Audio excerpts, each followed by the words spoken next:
So I read all these seven flames, and in here it's like it tells you for the day of the week it's what colors.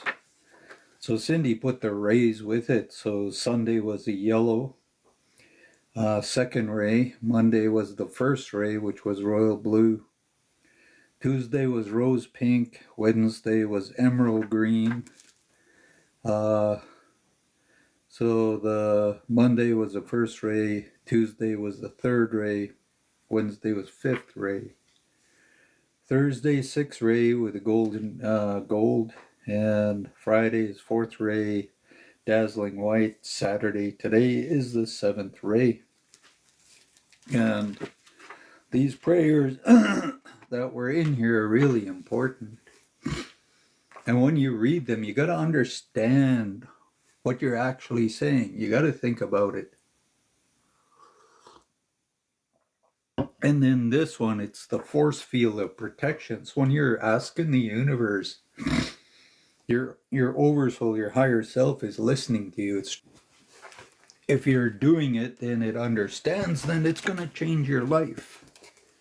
And that's why you do meditation, that's why you do prayer, that's why you do repetitions. You know, people find a mantra and they do it over and over and over and over, and they don't understand why things are changing. But it's your oversoul is listening to you. It's going, oh, this is what you're really asking me for. You need to understand that. That's why so many ceremonies and things have all kinds of patterns. And it's important to understand that. So for the force field of protection, it says light is the most powerful emanation of all creation. That's why you look for the light. When you meditate, you look for the light.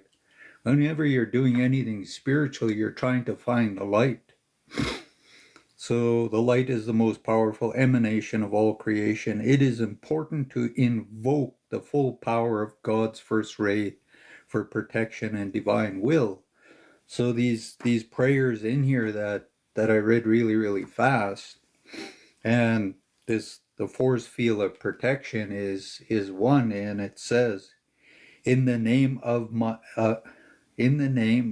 beloved, I am present. So you're talking to your higher self. You're saying, my I am presence, my God source. From the very heart of God, I invoke the invisible shaft of God's first ray of protection to be placed over me. So when you acknowledge and it's aware this is what you're asking for, you're asking it to bring down an energy. First ray of protection to be placed over me. Let it surround every cell. So now you're talking about all your cells. You want it surrounded with this energy. Your atoms and your electrons of your being, because you're talking to your body also. And your body, you're telling it, this is what you want it to do. Encapsulating me in an invincible force field of God's holy will. So that this higher self, oversoul, is your God, right? Your divine, your connection. Let this shaft of sapphire blue light expand into my various bodies and all my chakras, because we got 7 different body energies, and then you want all your chakras, right, to be getting this sapphire blue light. Cut me free from anything that is less than the highest light within me. So that light everybody talks about inside us, we want to go to what is that highest. Let the blue flame of divine love guard me. Let the blue flame of divine love guard my force field of protection, and that's your auric. You're really being specific when you're doing this prayer, and you need to think about it, because if you're not thinking about it and you're just saying it, then it doesn't mean anything. And people want to do stuff. Oh, everybody's doing this, so I'm just going to say namaste and never know what you mean by saying namaste. Well, it's important to know what you're actually saying. So you ask for this force field of protection daily and hourly. It's very important in prayers where the spirits want to know, well, how long do you want this? You know, people say it and they figure it's permanent, forever. Spirits don't work like that. Spirits are very specific. They know when things got to shut off, turn on, go up, go down, this way and that way. They know when you come into a person's energy field, they know if this is going to really, really affect them, that they got to shut it off for a while. Because maybe that person wants to be in darkness. Maybe they want to be in all kinds of stuff, and you're generating this energy that's going to harm them. The universe is not about that. It will shut it off. And once you realize, you ask to turn it back on. So daily and hourly, I know that I am absolutely protected at all times, in all places. So you have to understand and believe and know that. I express my deep gratitude for all assistance given unto me always. Amen. Because since you were born, these angels have always been giving you assistance, been always helping you, doing everything to heal you, teach you, guide you, do whatever it is. They're always there. And when you were a baby, you didn't command them. They did everything for you. I mean, you just laid there. If you needed your mom, you just started crying. Your mom showed up, gave you the bottle, changed your clothes, did whatever. And like I say, this is the way the universe works, so I'm going to read it faster. In the name of my beloved I am presence, from the very heart of God, I invoke an invisible shaft of God's first ray of protection to be placed over me. Let it surround every cell, atom, and electron of my being. Encapsulate me in the invisible force field of God's holy will. Let this shaft of sapphire blue light expand into my various bodies and all my chakras. Cut me free from anything that is less than the highest light within me. Let the blue flame of divine love guard my force field of protection, daily and hourly. I know that I am absolutely protected at all times and in all places. I express my deep gratitude for all assistance given unto me always. That's a pretty deep prayer if you really, really think about it. Because it's telling yourselves, it's telling all your energy fields things. And your oversoul is always listening. What do you want? What are you doing? Where are you going? Why are you doing this? And it's waiting to understand so it can help you to transform and change. So today, back to The Masters and the Path by Charles W. Leadbeater. And I'm on chapter 5. It's called Acceptance as the Start, Account of Acceptance. In there's a union with the masters, the attitude of the disciple, the distribution of force, the transmission of messages, sensitive, mediumship, and psychic powers, messages from the adepts, personal equation, testing thoughts, relaxation, calm and balance, the dark powers, certainty of success. So that's about 30 pages. See how far we get. Acceptance, account of an acceptance. Though the acceptance of the people by the master produces so great a difference in his life, there is but still little more external ceremony attached to it than there was in the case of probation. The following account of the acceptance of some our young people is given for comparison with the corresponding account of probation in the last chapter. Going as usual to the house of the Master Kathumi, we found Master Moira sitting in the earnest conversation with him. We naturally stood aside for a moment, but the Master called us forwards with his dazzling smile of welcome, and we made the customary salutation. The first of our candidates, whom the Master had once called an ever-glowing love star, is so full of love for his master that he looks upon him as an elder brother and is absolutely free and at home with him. Though he never speaks to him without deep reverence, it is indeed beautiful to see them together. On this occasion, our master smiled kindly upon him and said, "Have you finally decided that you will work under me and devote yourself to the service of humanity?" The boy replied very earnestly that he meant to do so, and our master continued, "I have been much pleased with the efforts that you have made, and I hope that you will not relax them. Do not forget, under the new conditions, what I told you a few months ago. Your work and your determination have enabled you to shorten the period of your probation, and I am pleased that you have chosen the shortest of all roads to progress, that of bringing others with you along the path. Absolutely unselfish love is the strongest power in the world, but few are they who can keep it pure from exaction, EXACTION, or jealousy." So I never heard of that word before. Exaction, EXAC. Yeah, because it is X in action. So exaction or jealousy. I'm going to look up the meaning to exaction. Even if it be for one object alone, your advancement is due to your success in keeping the flame burning adherently for several objects simultaneously. You have done much to develop strength, but you need still more of it.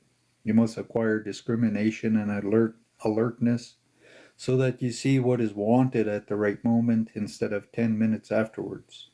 Before you speak or act, think carefully what the consequence will be.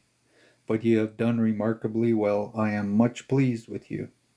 Then the master laid his hands upon the head of each of the candidates separately, saying, "I accept you as my chela according to the ancient rite."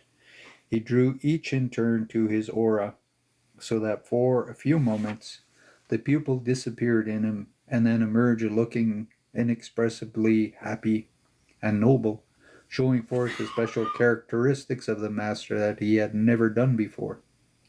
When all this was over, our master said to each one, "I give you my blessing," and then speaking to all together, "Come with me, I must present you in your new character for official recognition and registration." So he took them to the Mahakohan, who looked them over keenly and said, "You are very young. I congratulate you on reaching such a position so early. See that you live up to the level which you have attained." And he entered their names in the imperishable record, showing them the columns opposite their names, which had still to be filled, expressing a hope that he might soon have other entries to make for them. On the way back from the visit of Mahakohan, the master took his new pupils one more into the cave near his house, and they watched him dissolve into thin air the living images of themselves which he had made a short time before. "Now that you are actually part of me all the time," he said, "we shall not need those any longer." Next, union with the master. If one observes this ceremony with sight of the causal body, one sees the master as a glorious globe of living fire containing a number of concentric shells of color, his physical body and its counterpart on the other planes being in the center of the glowing mass which extends to the radius of more than 100 yards. In approaching the physical body of the master, the pupil advances into the glowing globe of the finer material, and when he finally reaches the feet of his master, he is already in the heart of the splendid sphere. And when the master embraces the neophyte, as described above, and expands himself to include the aura of the pupil, it is really the central heart of fire which so expands and includes him. For all through the ceremony of acceptance he is already far within the outer rings of the mighty aura. Thus, for a few moments, they two are one, and not only does the master's aura affect that of the pupil, as described above, but any special characteristics attained by the latter act upon the corresponding center of the master's aura, and the flashes out in response. The inexpressible union of the pupil with the master, which begins during the ceremony of acceptance, is a permanent thing. After that, through the pupil may be Though the pupil may be far distant from the master on the physical plane, his higher vehicles are vibrating in common with those of his teacher. He is all the time being tuned up and thus growing gradually more and more and more like the master, however remote the resemblance may have been in the beginning. Thus he becomes a great service in the world as an open channel by means of which the master's force may be distributed on the lower planes. By constant meditation upon his guru, the adherent aspirations towards him. The pupil has so affected his own vehicle that they are constantly open towards his master and acceptant to his influence. At all times they are largely preoccupied with the idea, waiting the word of the master and watching for something from him, so that while they are keenly and sensitively open to him, they are to considerable extent closed to lower influences.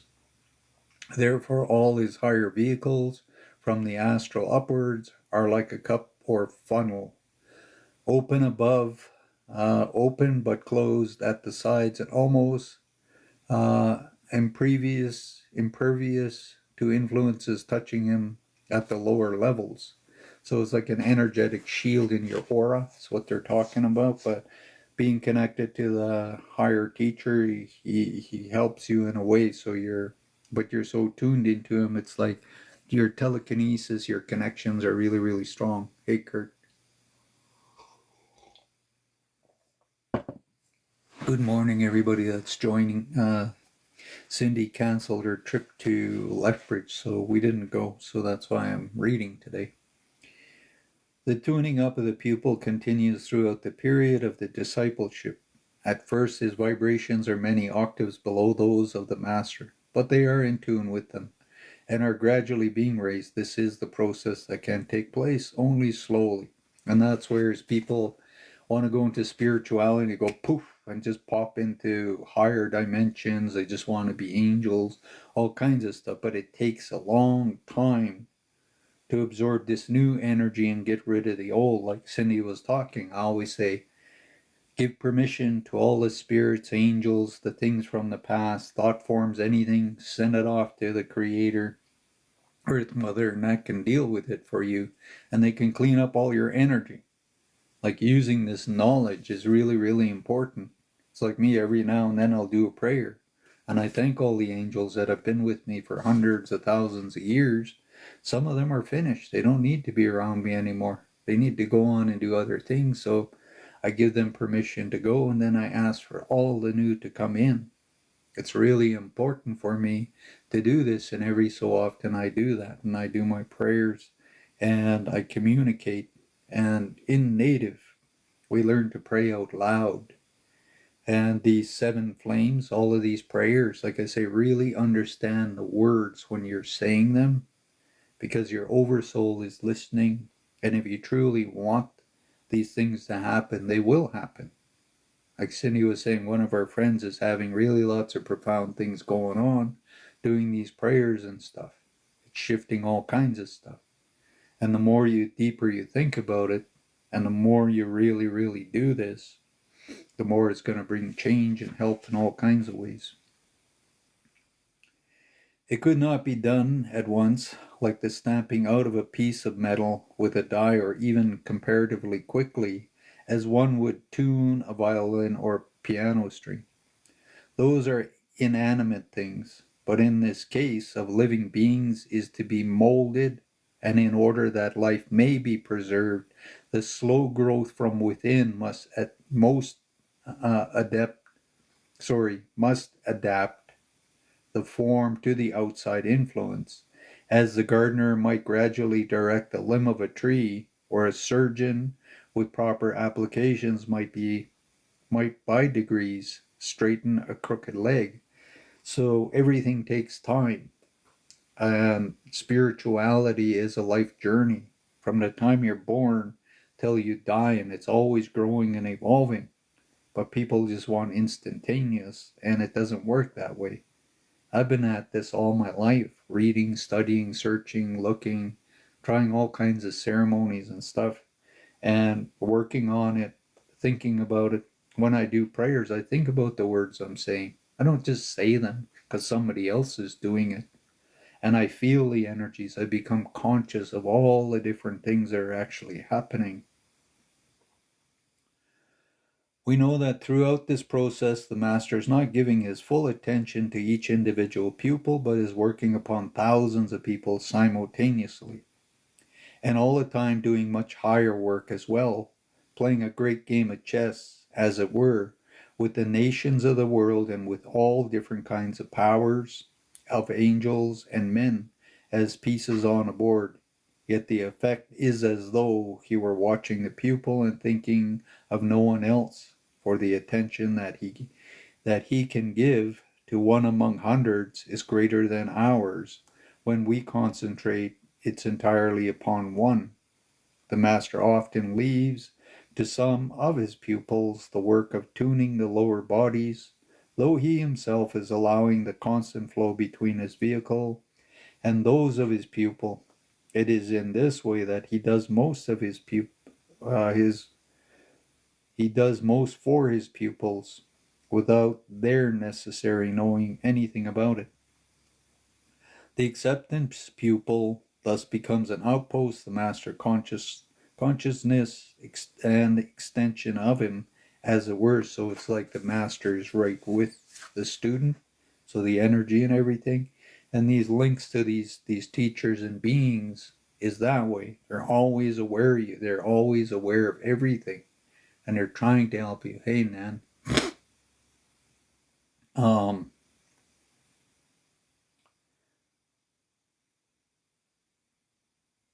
Yeah, so a lot of people are unaware when these angels and spirits, if you're praying and you're asking, they're trying to help you bring in change, or trying to help you release things, or trying to do stuff. But a lot of people want to hold on to the past. A lot of people want to hold on to things. Something will clear, then you'll call it back. Then it'll clear and you'll call it back. And you'll go to lots of different people to heal you and you'll call it back. Then you go to all of them again to do the same thing and then you'll call it back. The universe will never take anything from you until you're fully ready to let it go, and you won't call it back anymore. The accepted pupil thus becomes an outpost of the master's consciousness, an extension of him, as it were.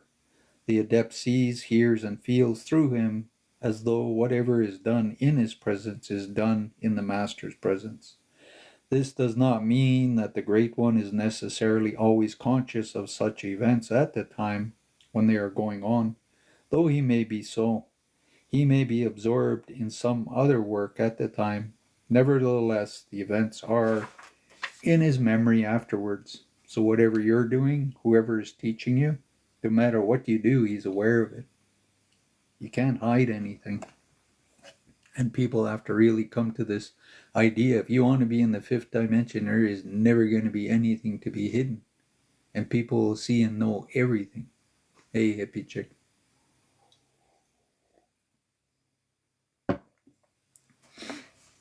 What the pupil has experienced with reference to a particular subject will come up in the master's mind among his own knowledge when he turns his attention to his subject. When a pupil sends a thought of devotion to his master, the slight flash which he sends produces an effect like the opening of a great valve, and there is a tremendous downflow of love and power from the master. If one sends out a thought of devotion to one who is an adept, it becomes visible as a fury stream going to him. But when such a thought is directed at a pupil, to his master, the pupil is immediately indulged by a stream of fury love from the master. The adept's power is flowing outwards always and in full direction like sunlight. But the touch of the pupil's thoughts draws down the prodigious stream of it upon him for the moment. So perfect is the union between them that if there is any serious disturbance in the lower body of the pupil, it will affect also those of the master. And as such a vibration would interfere with the adept's work on the higher planes, when this unfortunately happens, he has to drop a veil that shuts the pupil off from himself until such time as the storm settles down. It is, of course, sad for the people when he has to be cut off in this manner, but it is absolutely his own doing, and he can end the separation at once as soon as he can control his thoughts and feelings. That's why we can't be emotional garbage dumps. Usually, such an unfortunate incident does not always last longer than 48 hours, but I have known cases much worse than that in which the rift endured for years and even for the remainder of the incarnation. But these are extreme cases and very, very rare, for it is little likely that a person capable of such defection would be received as a pupil at all. So if you really want to be negative and you want to play around with energy and that, you're not going to get into the fourth or fifth dimension. You're just fooling yourselves. And you're just doing it so you can do silly things. You want people to believe you're powerful. You're going to be a trickster. You're going to gain all kinds of knowledge, and you're just going to do things to people, and it's going to eventually go back on you. And that's the way the universe works. The attitude of the disciple. No one is likely to become an accepted pupil unless he has acquired the habit of turning his force outwards and concentrating his attention and strength upon others. And that's where you have to use the knowledge. You have to literally be working with people. If you don't, it's no good. And people, they gain all this knowledge and they think they're this library and everything. But it doesn't do anything. And you have to really want to help people, to pour out helpful thoughts and good wishes upon his fellow man. That's why you pray and you bless everybody. And this is where we pray for one another. When I do things, I want to send positive, good blessings to all of you. And so this is where you're responsible, because the universe is watching. They know if you're jealous. They know if you're this. They know if you're that. They know what you're doing. You never fool the universe in any way. So this is where you got to really figure that out. Because some people, they just want to drain energy. And they're always depleted. So they're always finding some place to go to hook in and take energy. They don't want to pray and send love to each person and allow them to really receive all kinds of good blessings and that. They just want to take it all. And then people don't want to be around them. People don't want to be their friends because they're tired of getting sucked dry. They're tired of feeling negative. They're tired of being in this energy that doesn't do anything good for them. It's like me. After a while, when I get tired, I'll close the door on people. I won't waste my energy and time. So, no one is likely to become an accepted pupil unless he has acquired the habits of turning his forces outwards and concentrating his attention and strength upon others, to pour out helpful thoughts and good wishes upon his fellow men. Opportunities for doing this are constantly offering themselves, not only among those with whom we are brought into contact, but even among the strangers whom we pass in the street. So when me and Cindy are driving in the car, I ask to be in a big bubble of energy, and energy is going to everybody we go past. They receive their blessings, all the good things that belong to them. And I ask thousands and thousands of angels to get in the car with us, and we're driving down the highway and that, and I always pray everybody gets home safely and everything is good, and I just send out prayers and good energy everywhere.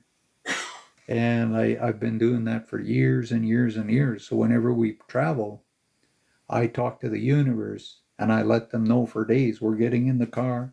I want this big giant energy, and wherever we go, no matter what's going on, people are going to receive something really good, because people are stuck in their own angers. They're lost, they're afraid, they're hungry, they're scared, whatever. So I choose to do this. I'm not asking for anything back from them. And Cindy will hear me praying sometimes and wrapping people's vehicles. And if I pick up really bad energy and they're driving crazy and all kinds of stuff, I'll ask God to wrap them in energy, keep them safe, get them home, get us all home safely. So, I do this because I don't want to get hurt. And that person doesn't need to get hurt. Nobody else needs to. So this is something I choose to do.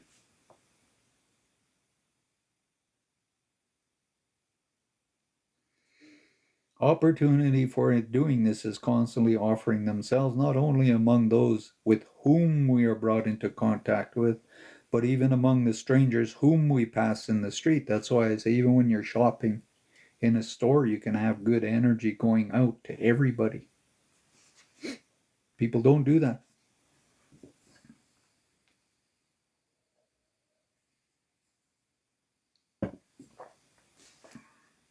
Sometimes we notice a man who is obviously depressed or suffering. In a flash, we can send a strengthening and encouraging thought into his aura. Let me quote once again a passage which I saw a quarter of a century ago in one of the new thought books. Need love into bread, need love into bread you bake, wrap strength and courage in the parcel you tie, for the woman with the weary face, and trust and candor with the coin you pay to the man with the suspicious eyes. That's interesting. I'm going to do it again. Need love into bread you bake, wrap strength and courage in the parcel you tie, for the woman with the weary face, hand trust and candor with the coin you pay to the man with the suspicious eye. Is that pretty deep? Because there's lots in that, just that little saying. A lovely thought, quaintly expressed, but conveying a great truth that ever connects, is an opportunity, and that every man whom we meet in the most casual manner is a person to be helped. Thus the student of good laws goes through life distributing blessings all about him, doing good unobtrusively everywhere. So that's where, if I'm going to pray for people, people will ask me to pray. And I'm like, you need to give me permission. You need to let the angels and spirits and everybody know. And what do you want me to pray for? And then I will pray. When I'm prayed, I say, well, invite in the energy. And whatever is there will come through and help in some way. But I won't just decide to pray for somebody. I walk past people who are sick and all kinds of things, and I don't do things unless I'm asked to. Thus, the student of God's laws goes through life distributing blessings all about him, doing good unobtrusively everywhere, though often the recipient of the blessing and the help may have no idea whence it came. And I've done this for lots of people throughout my life. In such benefactions, every man can take his share, the poorest as well as the richest. All who can think can send out kindly and helpful thoughts. And no such thought has failed, or even can fail, when the law of the universe is hold. And this is where people don't want my prayers. I always ask to get released and go back into the universe, and it just bursts back into light, whatever it is. But I don't push my prayers and things on people. I'm very careful with that. You may not see the result, but the result is there, and you know not what fruit may spring from the tiny seed which you sow in passing along your path of peace and love. If the student has little knowledge of the resources of nature, he can often call them to his aid in work of this description. There are large numbers of nature spirits of a certain type, both in the woods and in the water, who are especially suitable for the ensouling of thought forms. They take very great delight in being employed in that work. So if you have thought forms in that, you can ask nature spirits or spirits in the water to help you to cleanse and remove that. And they love it if you ask them. And they want to do the work. That's why you got to always pray, and you got to ask permission. It's like when I go to the water, I give tobacco, I give all kinds of offerings, sage and everything to the water. And I ask the water for help. And I give it medicine, and I give it all kinds of things, and I thank it. So there are large numbers of nature spirits of a certain type, both in the woods and in the water, who are especially suitable for the ensouling of thought forms, and take very great delight in being employed in that work. The student, when walking in the field and in the forest, or sailing over the water, may invite such creatures to accompany him, may even draw them into his aura and carry them along, and then, when he reaches a city and begins to project his good thoughts upon those whom he meets, he can ensoul each such thought form with one of those little helpers. By doing that, he gives radiant joy to a certain amount of evolution to the friendly nature spirits, and also greatly prolongs the life and activity of his thought form. I'll see how long this is. Okay, I'm going to do the distribution of force, and then I'm going to take a break. After that one will be the transmission of messages. So how with telekinesis, how the transmissions and stuff like that, I think it's going to talk about. So the distribution of force. Practically all the ordinary people in the world turn their forces inwards upon themselves. Because they are self-centered, their forces are jangling together inside. But the pupil has to turn himself inside out and maintain a constant attitude of giving in affection and service. And this is where people want to become empaths, and they turn inside and they literally go crazy. And you need to turn it out and let the energy go out. We have in a pupil, therefore, a man whose higher vehicles are a funnel upon the highest influence of his master, while his lower vehicle at the bottom of the funnel have been trained into a constant habit of radiating those influences out upon others. And this is where right now I keep asking this energy go into all your homes and that if you're inviting it. If you need healing, if you need help, whatever I'm reading, there's something wanting to help. This makes him a perfect instrument for his master's use for the translation of his force to the outer planes. If an adept in Tibet wanted to distribute some force at the etheric level in New York, it would not be economical to direct the current etherically for that distance. It would have to transmit his force to a much higher level to the point required and then excavate a funnel downwards to that point. So you go up, over, down. It's like when I work with people, I talk to their higher selves and that. So I go up, over, and then down to the person. And this is something I spent years doing. If an he would have to transmit his force upon a much higher level to the point required, then excavate a funnel downwards to that point. Another simile which might be suggested is that the transmission of electricity at enormous voltages across country and stepping it down through transformers which give great current and low voltage at the place where the power is to be used.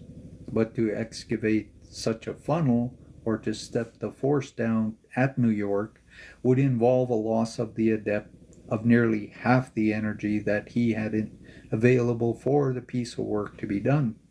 Therefore, the pupil on the spot is an invaluable labor-saving apparatus, and he must remember that above all things, he must make himself a good channel, because that is the most of all what a master needs from him. That's why we all got to become channelers.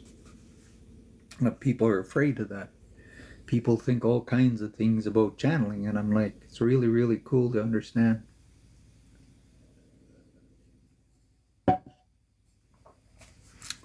So the master needs channelers. Doesn't matter. You don't need to know. You just accept being a channeler. And then stop thinking, you're a special wizard or something. Just become a hollow bone. Thus, the pupil may be regarded in another way as an additional body for the master's use in the place where he happens to be. So whenever I go somewhere, I allow all kinds of things to come through me. If I go to your place to do a meditation, all kinds of good things are going to come in for everybody. And I've done this with people, and it's done all kinds of things, but people get scared. And because of their superstitions and fears, they never come back to me. They run off and they go all kinds of places searching, doing light language, all kinds of stuff. And I'm like, and they have all this whatever is going on in their minds, and that's theirs. And when I bring this thing in, it does lots for people. But after a while, it shuts off because they go into fear. They go into superstition. They go into all kinds of silly beliefs. They go to people that tell them all kinds of crap. And then they don't want to have anything to do with me. I'm like, that's your fault. I know what I came in and did, and I was willing to come and do a lot more. And this is why I like going to psychic fairs, because I do things with people and it changes their lives. And I do in-person clearings, and I do it over my business. So this is where I'm reading these books to give you this knowledge so you can make use of it once you really understand it. But you have to constantly be working with the universe, sending out energies and things everywhere. Every human body is in reality a transmitter of the power of the self within, and that's that God light that's inside, the Namaste.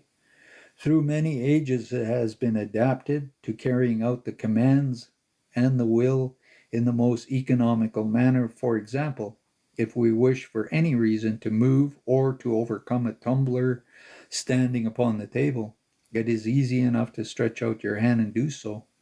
It is also possible to overturn that tumbler by mere force of will without physical contact. Indeed, one of the earliest members of the Theosophical Society tried this experiment and actually succeeded, but only at the expense of devoting an hour's strenuous effort to it every day for 2 years.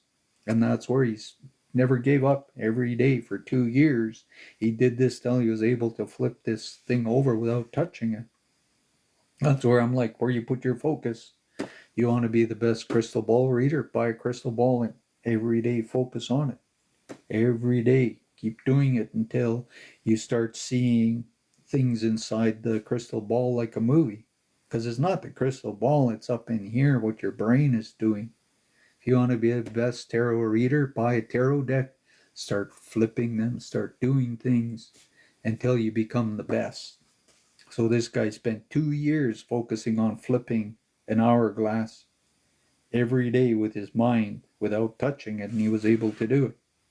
And this is where spirituality, you learn to practice and you put your focus on your prayers. You understand the words, you understand your God higher self is listening to you. You're activating the energy inside and things are going on. It is obvious that to use the ordinary physical means is in such a case far more economical. So to reach out and just flip it over would have been easier, but he spent 2 years till he achieved it. In the early stages of the pupil's relation with his master, he will often feel that a vast amount of forces pouring through him. Without his knowledge where it is going, he feels only that the great volume of the living fire is rushing through him and flooding his neighborhood. With a little careful attention, he can soon learn to tell in which direction it is going. I have to do my little puzzle here on TikTok, or they get growly.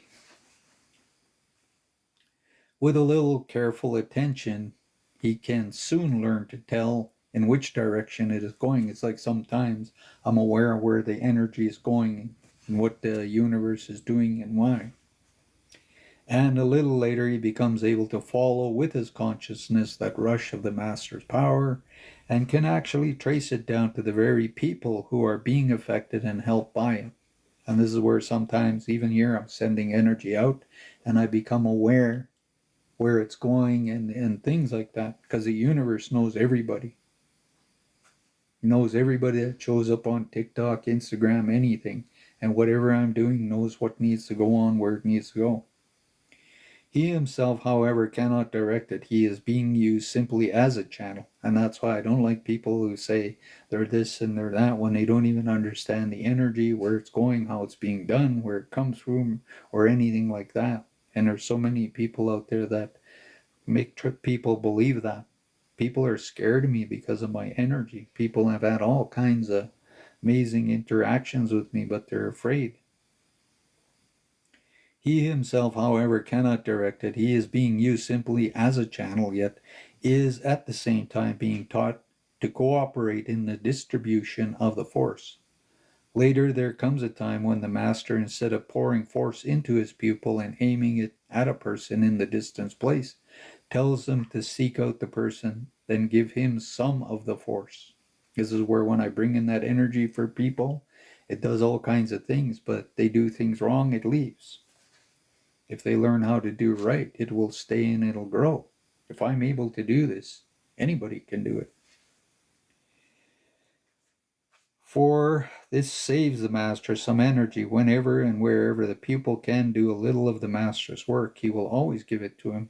As the pupil increases in usefulness, more and more the work is put into his hands, so as to relieve, by however slight an amount, the strain upon the master. We think much, and rightly so, about the work that we do down here, but all that we can imagine and carry out is as nothing to what he is doing through us. There is always a gentle radiation through the pupil, even though he may not be conscious of it. Yet the same pupil will feel it distinctly whenever an unusual amount of force is being sent. This transmission of force from the particular master is generally confined to his pupil. But any person who is seriously trying to live a life of service, purity, and refinement must be used as a channel for force. It might well happen that in any given place, this is where I always say I'm a conduit, because there's always things coming through me. There's all kinds of spirit angels. They know everything, and I just work with them. And people think they're powerful and they're doing it. I'm like, you're not doing anything. There's other things around you that's doing everything. And they will try to make you believe all kinds of things. It might well happen that in any given place there is no pupil quite fitted for certain kinds of outpouring, but there might be some other people who, though not so far advanced, could yet be employed for a particular purpose. That's where I said there's this one guy who likes being really negative, but every now and then he uses them to do really good. In such a case, the master would probably use him. Many varieties of force are poured out by the master for different purposes. Sometimes one person is suitable and sometimes another. Watching the case of two pupils side by side, one sees that one is used always for one type of force and the other for another kind. This outpouring is physical as well as astral, mental, and Buddhaic. And on the physical plane, it issues mainly through the hands and the feet. And that's where we have these chakra power points in the hands and at the bottom of the feet. The energy moves. On this account, as well for general reasons, very great care must be taken about cleanliness. If the physical body and the person selected fails for a moment in this important matter, the master could not utilize him, because the man would not be a suitable channel. It would be like pouring pure water through a dirty pipe. It would be fouled on the way. And that's where you have to realize this energy that comes through. It's from higher things. When I bring this energy through, it's really, really big. And I don't try to foul it. I don't try to tell them what to do. I don't try to order it around. People want to order things around. I just try to channel, tell people whatever is there that's meant to come through. Therefore, those who are in close relation with the master are exceedingly vigilant about perfect bodily cleanliness. Let us take care then that we shall be fit in this respect if we are needed. Another point about which we need to be watchful if we wish to be of use is to avoid distortions, especially the feet. Not long ago I stayed for a few weeks in a community where it is the custom to walk bare feet, and I was horrified to see the twisted and crippled appearance of the feet of many of the students, and to observe how seriously this deformity interfered with their usefulness as channels of the master's force. And there were people do all kinds of things, and I'm like, they don't understand. The natural course for the force under ordinary conditions is to fill the whole body of the pupil and rush out through the extremities. But in cases where unhygienic feet gear has produced permanent malformations, the adept can utilize only the upper half of the body, and as that imposes upon him the additional trouble of constructing each time a sort of a temporary dam for barriers in the neighborhood of the diaphragm of the pupil, it inevitably follows that others who are free from this disfigurement are employed far more frequently. So this is where, like I say, this universe is working through you. The transmission of messages. Sometimes the master sends a definite message through his pupil to a third party. I remember once being told to deliver such a message to a very highly intellectual member whom I did not know very well. I felt a little embarrassed in approaching him on such a subject, but of course I had to do it. So I said to the recipient, I have been told by my master to give this message, and I am simply doing as I am told. I am perfectly aware that I cannot give you any evidence that this is a message from the master, and I must leave you to attach to it just as much importance as you feel disposed. I have no alternative but to carry out my instructions. I was, of course, conscious of the content of the message because I had to take it down, and I aver that on the face of it, I was perfect. It was a perfectly simple and friendly message, such as might have been sent by a kindly person to another, without appearing to bear any specific significance whatever. But eventually, but evidently, appearances were deceptive. The old gentleman to whom I delivered it looked much startled and said, You need not take any trouble to try to persuade me that this is a message from your master. I know it instantly from the wording. It would have been absolutely impossible for you to know the meaning of several of the references that he makes. But to this day, I have no idea what he meant. When I channel things to people sometimes, it doesn't mean anything to me. I don't know. Like even in meditations, I will share something I'm told to share with a person. I'm like, it doesn't make any kind of sense to me. And then later after the meditation, a person will come to me and it's like, oh my God, you gave me my message. Me and Cindy did a meditation group up around Nelson, and we went to the Green Sarong or something like that up in that area. There was an old lady at a house, and we went there and they wanted us to do meditation. So we went there, and it was maybe 30 people showed up. There was a young girl living in the house and helping the old lady, and she was coming to the meditation, and she didn't know the universe was going to channel through her. And there was a lady coming that stayed in the area that heard about it, and she wanted two answers. I mean, she wanted answers and she wanted proof. One was a person would see a green carpet, and the other one, I can't remember what it was, but she told the universe, if my mom is here and whatever is channeling, and if all of this is true, then the person is going to mention a green carpet and this other thing. So she was there, and so we started doing the meditation, and the young girl started channeling this message, and then she mentioned this green carpet.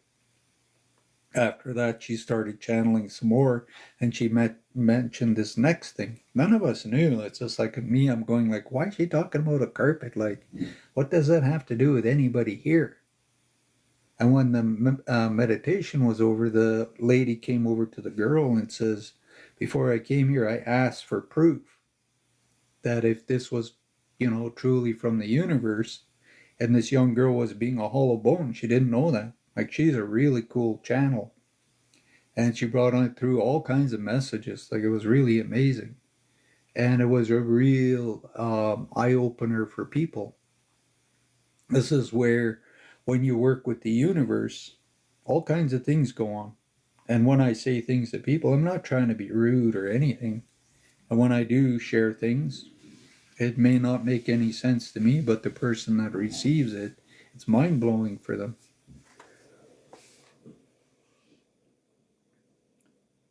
We shall understand this more easily if we consider the relation between these planes, the difficulties in the way of communication between them, the various methods by which these difficulties are overcome.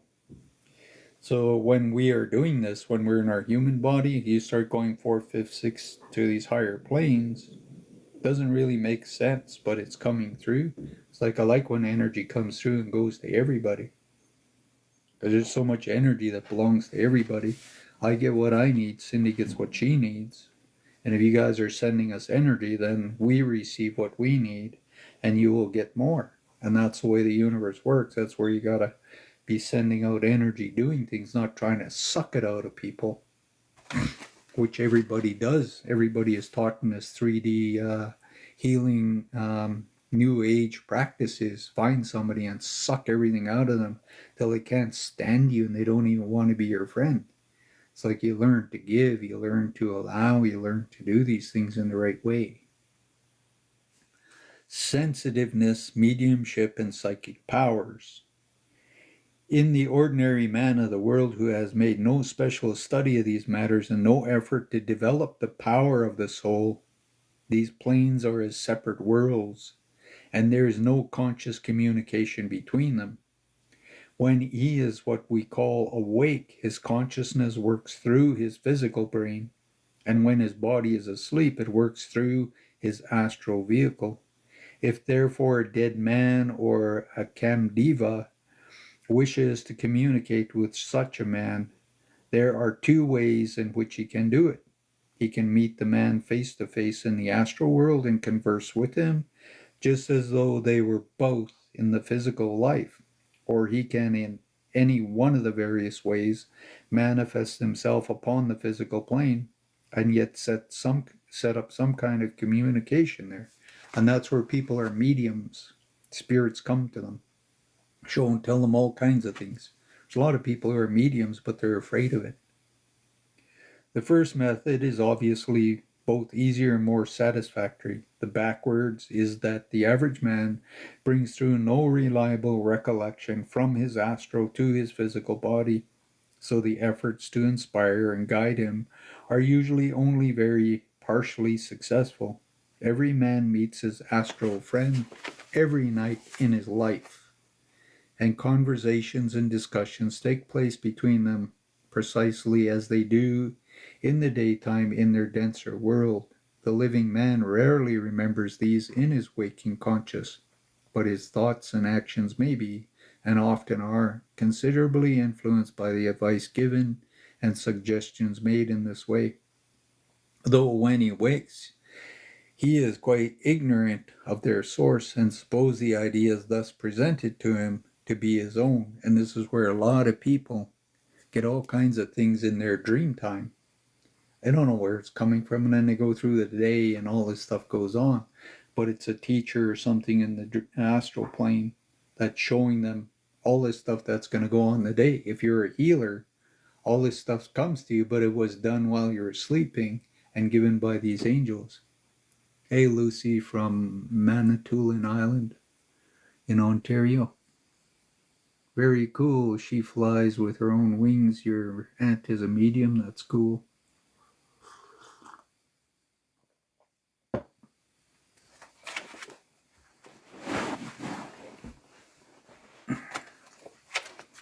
So this is where you use your dream time correctly. If you're a healer and all kinds of stuff, you will get lots of things in your dream time. And when you wake up, you just have all these answers. But you don't remember it was given to you in your dream time. So when you meet people in the daytime, you have all these answers. And some people will manifest a spirit that will communicate and help them when they're doing stuff.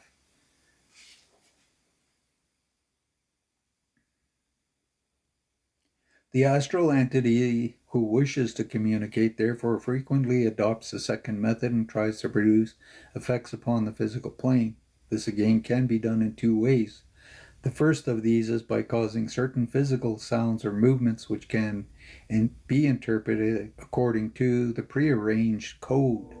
Raps can be produced upon a table, or a table can be tilted at selected letters as someone repeats the alphabet, or Morse code telegraph code may be employed if both parties happen to know it, or a pointer of a Ouija board can be moved from letter to letter as to spell out a message.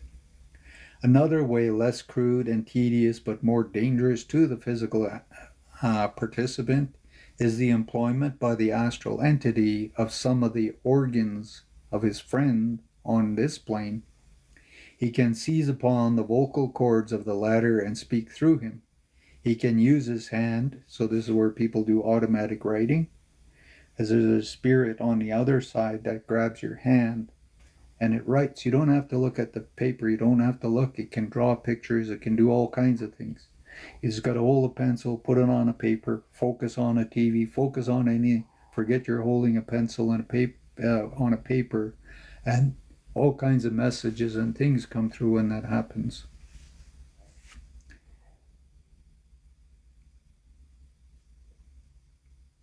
So he can seize upon the vocal cords of the latter, speak through him. He can use the hand of the living man to write messages or make drawings on which his physical instrument knows nothing. When the dead man speaks through the living, the latter is usually in a condition of trance. But the hand can be used for writing or drawing while the legitimate owner is wide awake, reading a book or conversing with a friend, because if you focus on your hand, it's not going to happen. Mish. So this is where it's freehand writing. People have this ability, but you got to remember there's some sort of being, and if you're focusing on your hand, it won't happen. You have to be busy doing something else while your hand does this, because the spirit that's doing that needs to take over and do it. Not everyone can be thus utilized by astral entities, only those who are specifically amenable to such influences. Such persons are often described as psychics, mediums, or sensitives. Perhaps the last of these titles is the most appropriate in the case which we are considering. But however sensitive a person may be to influence from another plane, he has a stronger, definite personality of his own, which usually cannot be entirely repressed. There are many degrees of sensitivity to influence from higher planes. Some people are born with this quality, others acquire it by effort. In both cases, it can be developed and intensified by practice. That is what is usually meant in spiritualistic circles by sitting for development. So you learn, you train to do this. Someone who is by nature readily impressed is advised to render himself as negative as possible and to sit day after day for hours in that attitude. Naturally, he becomes more and more impressible, and if some astral entity comes and acts upon him day after day, they become accustomed to each other, and the transference of ideas is greatly facilitated. And there's a lot of people, especially in England and different places in Europe and Scandinavia, they do this. Like what was that program we watched where they tied the woman up to a chair and they made the room black? Oh. It was a documentary of showing all kinds of spiritual stuff all over the world. It was on Netflix. It was on Netflix anyways. It was a 4-part series. It was really interesting because this person got tied into the chair and then the lights got turned out and this little boy would talk through this person and sometimes a couple of other spirits. So it was really interesting. There's all kinds of stuff out there. Like in native culture, we talk about night lodges and other kinds of ceremonies where spirits come in and talk through the medicine man and gives messages. And other spirits come in and heal because you got to give them permission so they can heal you. There are many degrees of sensitivity to influence from the higher plane. Some people are born with it, with this quality. Others acquire it by effort. But in both cases, it can be developed and intensified by practice. That is what is usually meant in spiritualistic circles by sitting for development. Someone who is by nature ready, impressible, is advised to render himself as negative as possible and to sit day after day for hours in that attitude. Naturally becomes more and more impressible, and the astral entity comes and acts upon him day after day. They become accustomed to each other, and the transference of ideas is greatly facilitated. At a certain stage in the process, the physical body of the victim is usually entranced, which means that the ego no longer controls the vehicle, but for the time hands them over to the astral influence. And this is where in the past I was talking about, I was in this relationship with this woman and we're sitting there and I'm staring at her and we're talking and her eyeballs rolled backwards and they went straight white and she did one and then she just slid backwards and the energy in the whole room changed. It was the most beautiful, nice warmth in the house, and all of a sudden I was like I was in a freezer. And I'm like, oh, she's having a stroke, heart attack, something. I'd never seen this before. And then all of a sudden, this deep, booming voice started coming out of her. And I'm like, whoa, whatever this is, like, listen. And then when it finally ended, the spirit sort of saying she wants to get back in her body. I'm like, what? We have to leave now because she wants to get in her body and we can't keep her out because that's a violation. And I'm like, oh, okay, I still don't know what's going on.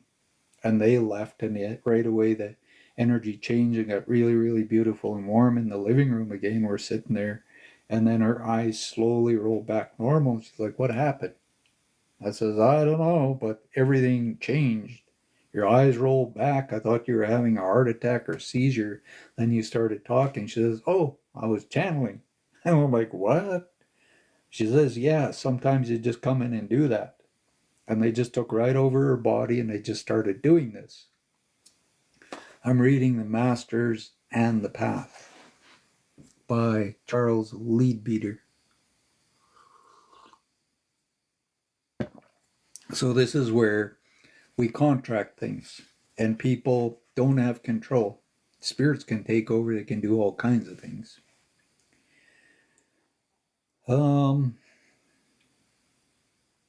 At a certain stage in the process, the physical body of the victim is usually in trance, which means that the ego no longer controls his vehicle, but for a time hands him over to the astral influence.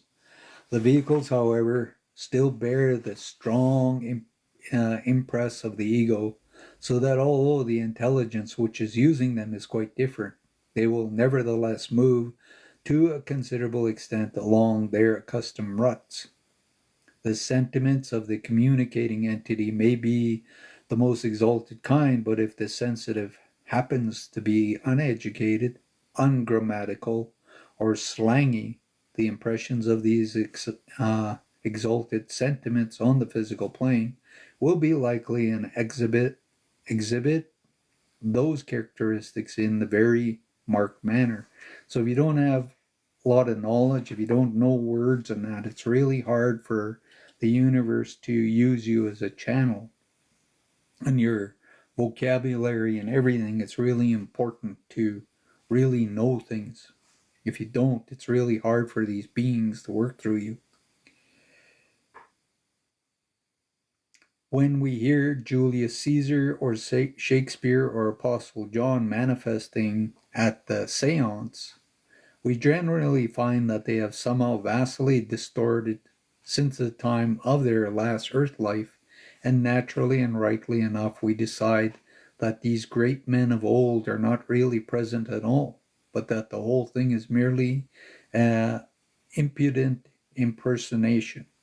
That is no doubt a perfectly just conclusion, but what we still in 99 cases out of 100 be subject to exactly the same, no doubt a perfectly just conclusion, but what we still in 99 cases out of 100 be subject to exactly the same, no doubt a perfectly just conclusion, But what we still, in 99 cases out of 100, be subject to exactly the same kinds is so exceedingly easy that there is comparatively little information which can be regarded as in the sensitive, private, or exclusive. And this is really hard to say where it's coming from. And people will say all kinds of stuff. All this so-called development is exceedingly bad for the poor sensitive more and more as he grows in susceptibly of this kind. The ego loses his grasp of his vehicle, so you eventually learn how to step aside and let them in.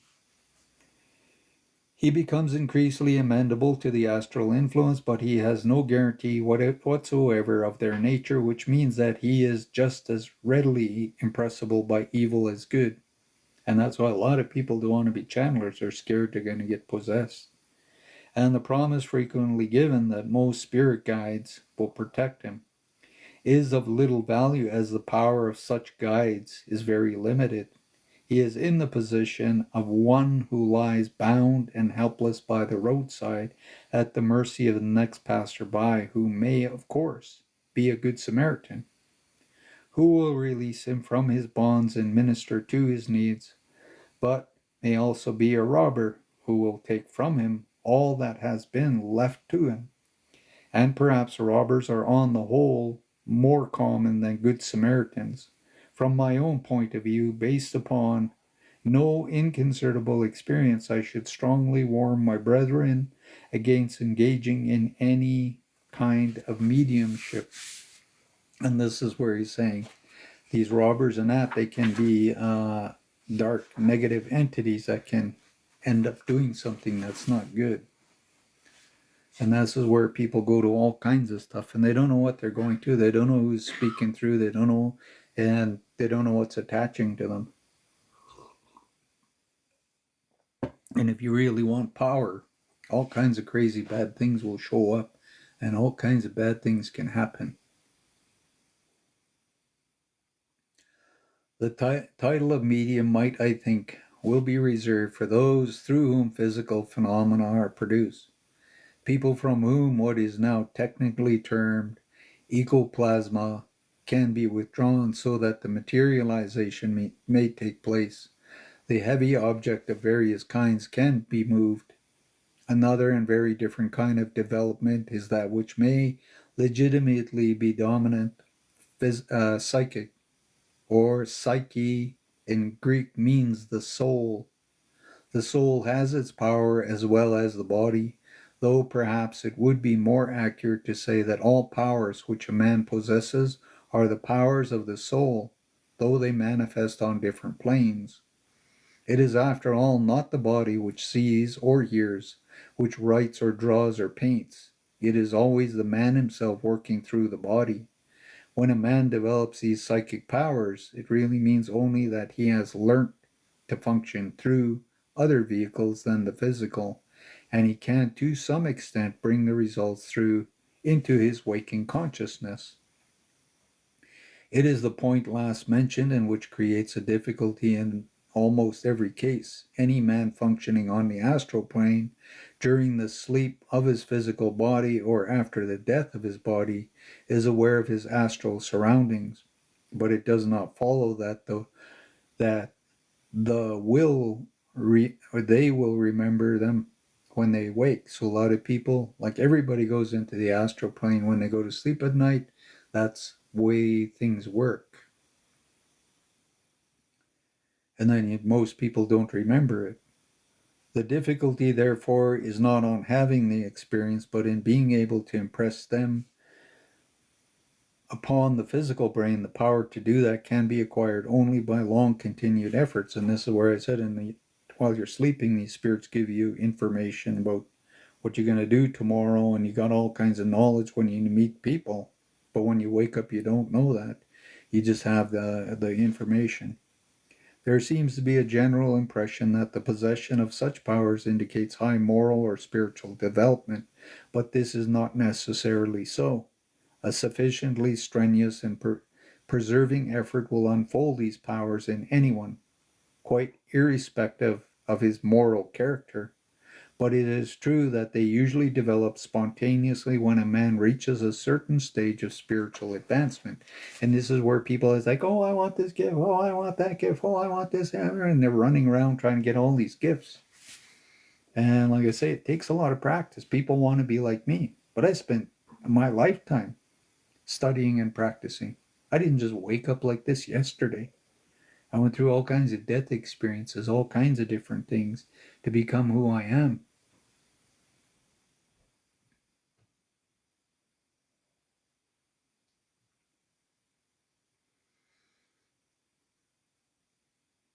Like I say, everybody has their own angels and guides. And you want to talk with your angels and guides.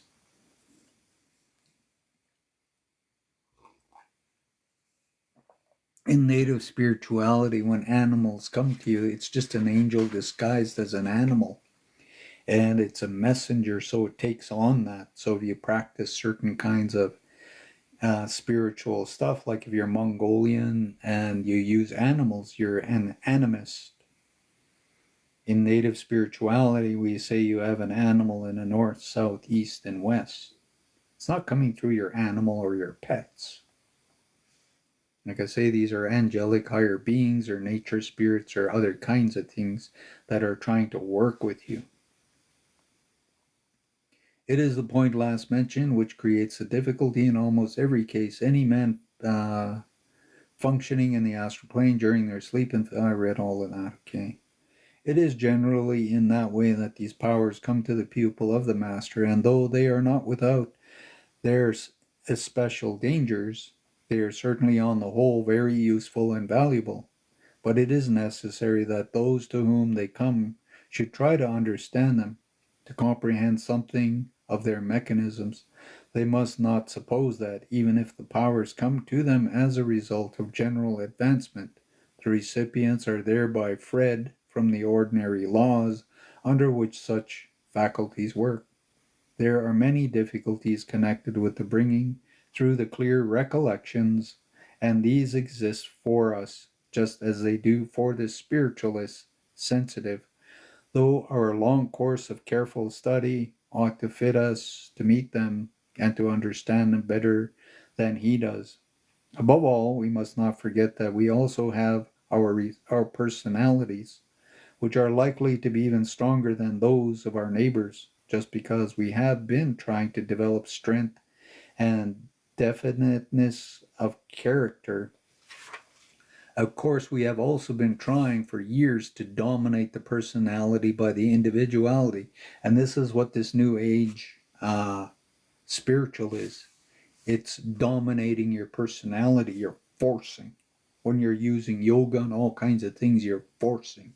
You're trying to force something. You're jumping from here to here. You're trying to go from kindergarten to graduation. And people all over the world are doing this. And they're doing all kinds of crazy things.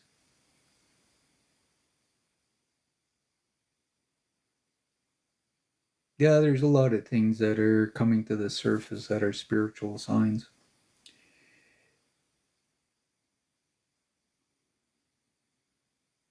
So, have been trying for years to dominate the personality by the individuality, and that does not alter the fact that we are likely to be colorful persons in with decided characteristics, and that whatever comes through us is liable to be modified by those precise characteristics.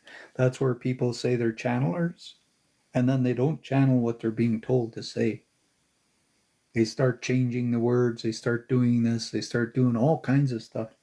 So whatever the universe is trying to bring through, it's not even what the beings on the other side are trying to get through. That's where when I have to give a message, I have to give it exactly the way I'm told.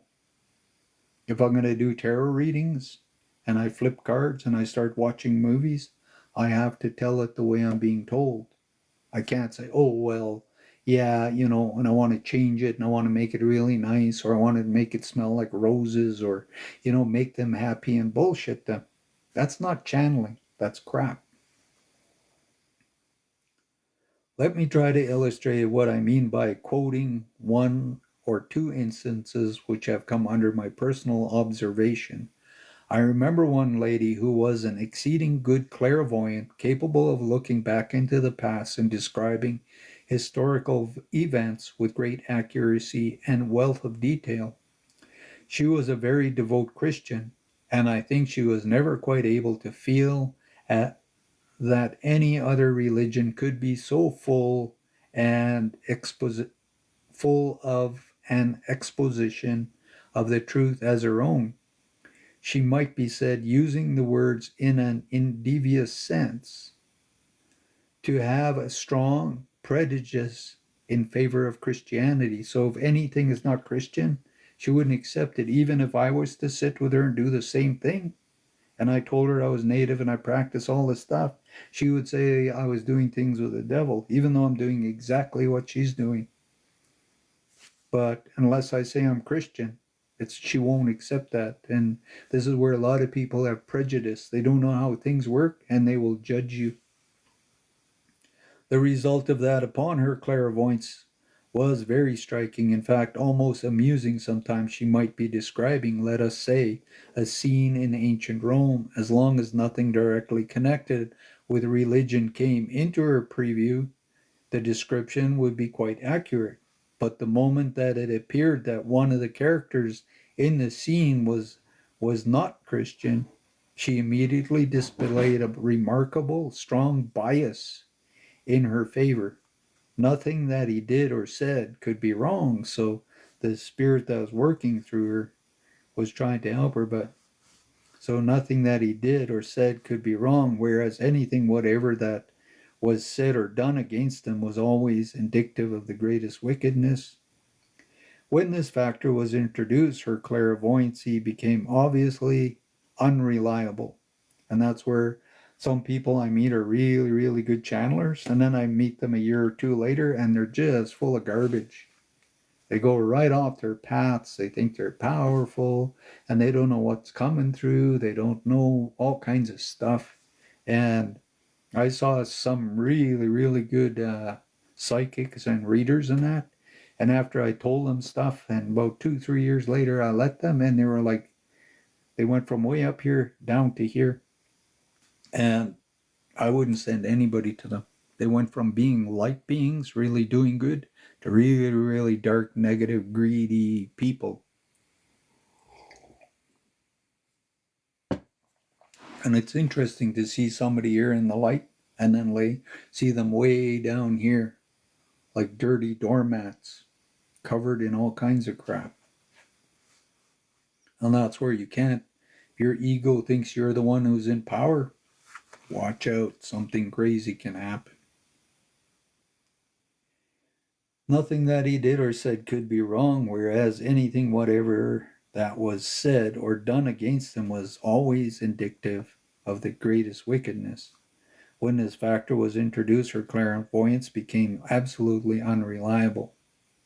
One supposes that she must have seen the facts as they occurred, but the account she gave of them and the interpretation which she placed upon them were certainly entirely untrue.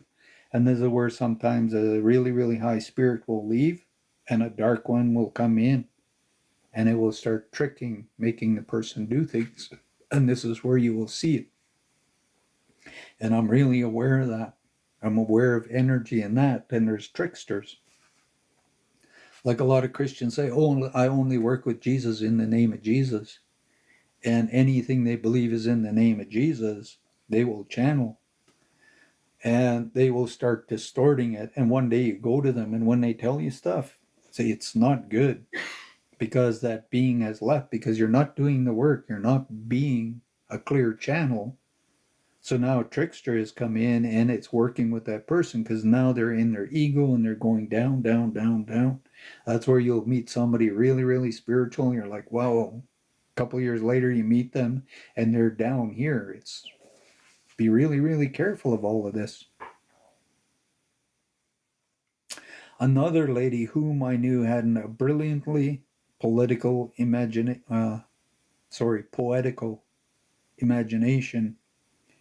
which induced her in ordinary conversation to magnify everything which she related, not in the slightest degree intentionally or falsified it, but simply so to embroider it as to make it every way greater and more beautiful than the actual facts had been.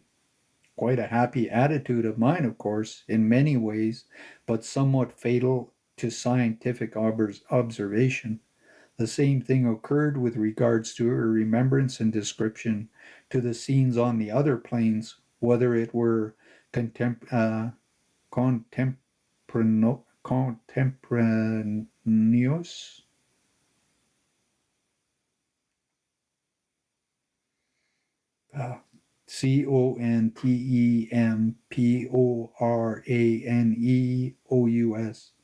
or something from past history.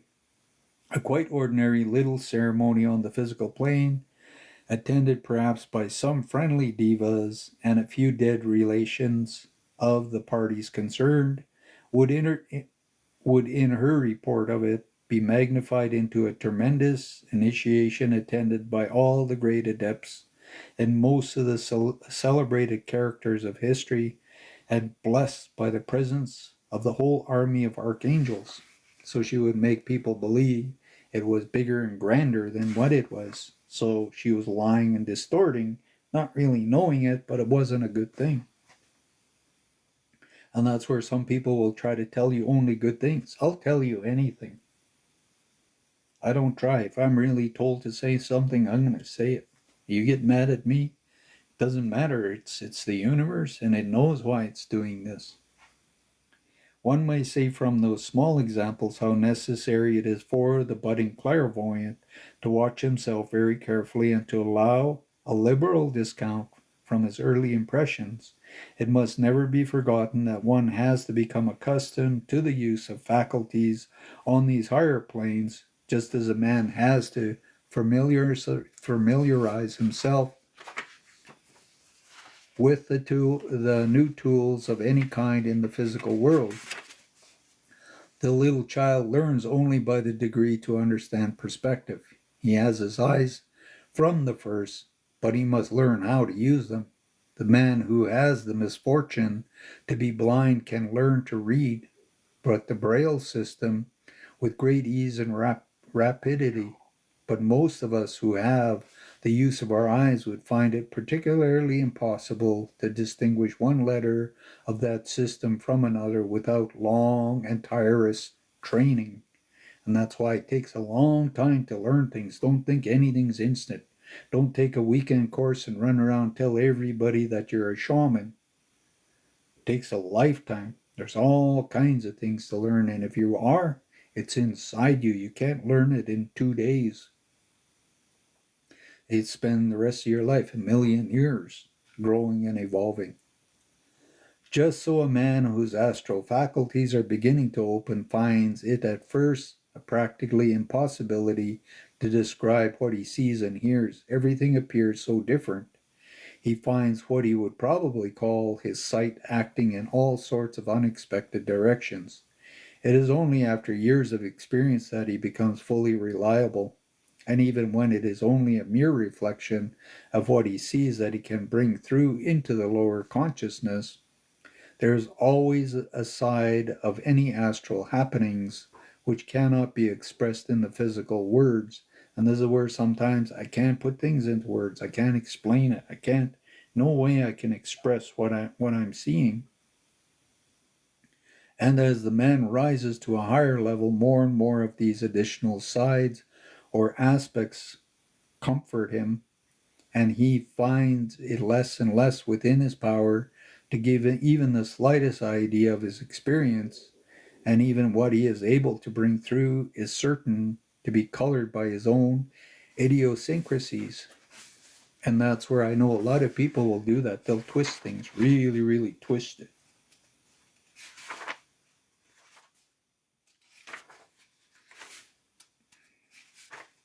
So we're going to eventually get to dark powers, and that's a few pages off. I want to see if I can get there, and then I'll read up to that, and then I'll finish after that.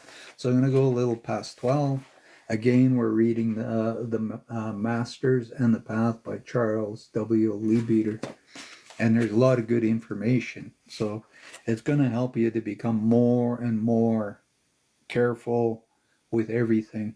And like you say, it's important to understand this. Like spirituality, it takes practice and time. So, messages from the adepts. Many of us have been long meditating daily upon our great masters. And that's why you got to pray. That's why you got to do things. That's why you got to practice and do mantras over and over and over. It's important. Many of us have been long meditating daily upon our great masters, some of us for years. We have drawn ourselves near to them by the intensity of our reverence and our devotion, and it often happens to the more fortunate among us to come into personal touch with them and sometimes to be charged by them with messages for less fortunate brethren. Anyone who is honored by being charged with such a message will, I am sure, make an effort to transmit it with painstaking accuracy. Don't change it. But he must remember that he is by no means free from the general laws in such matter.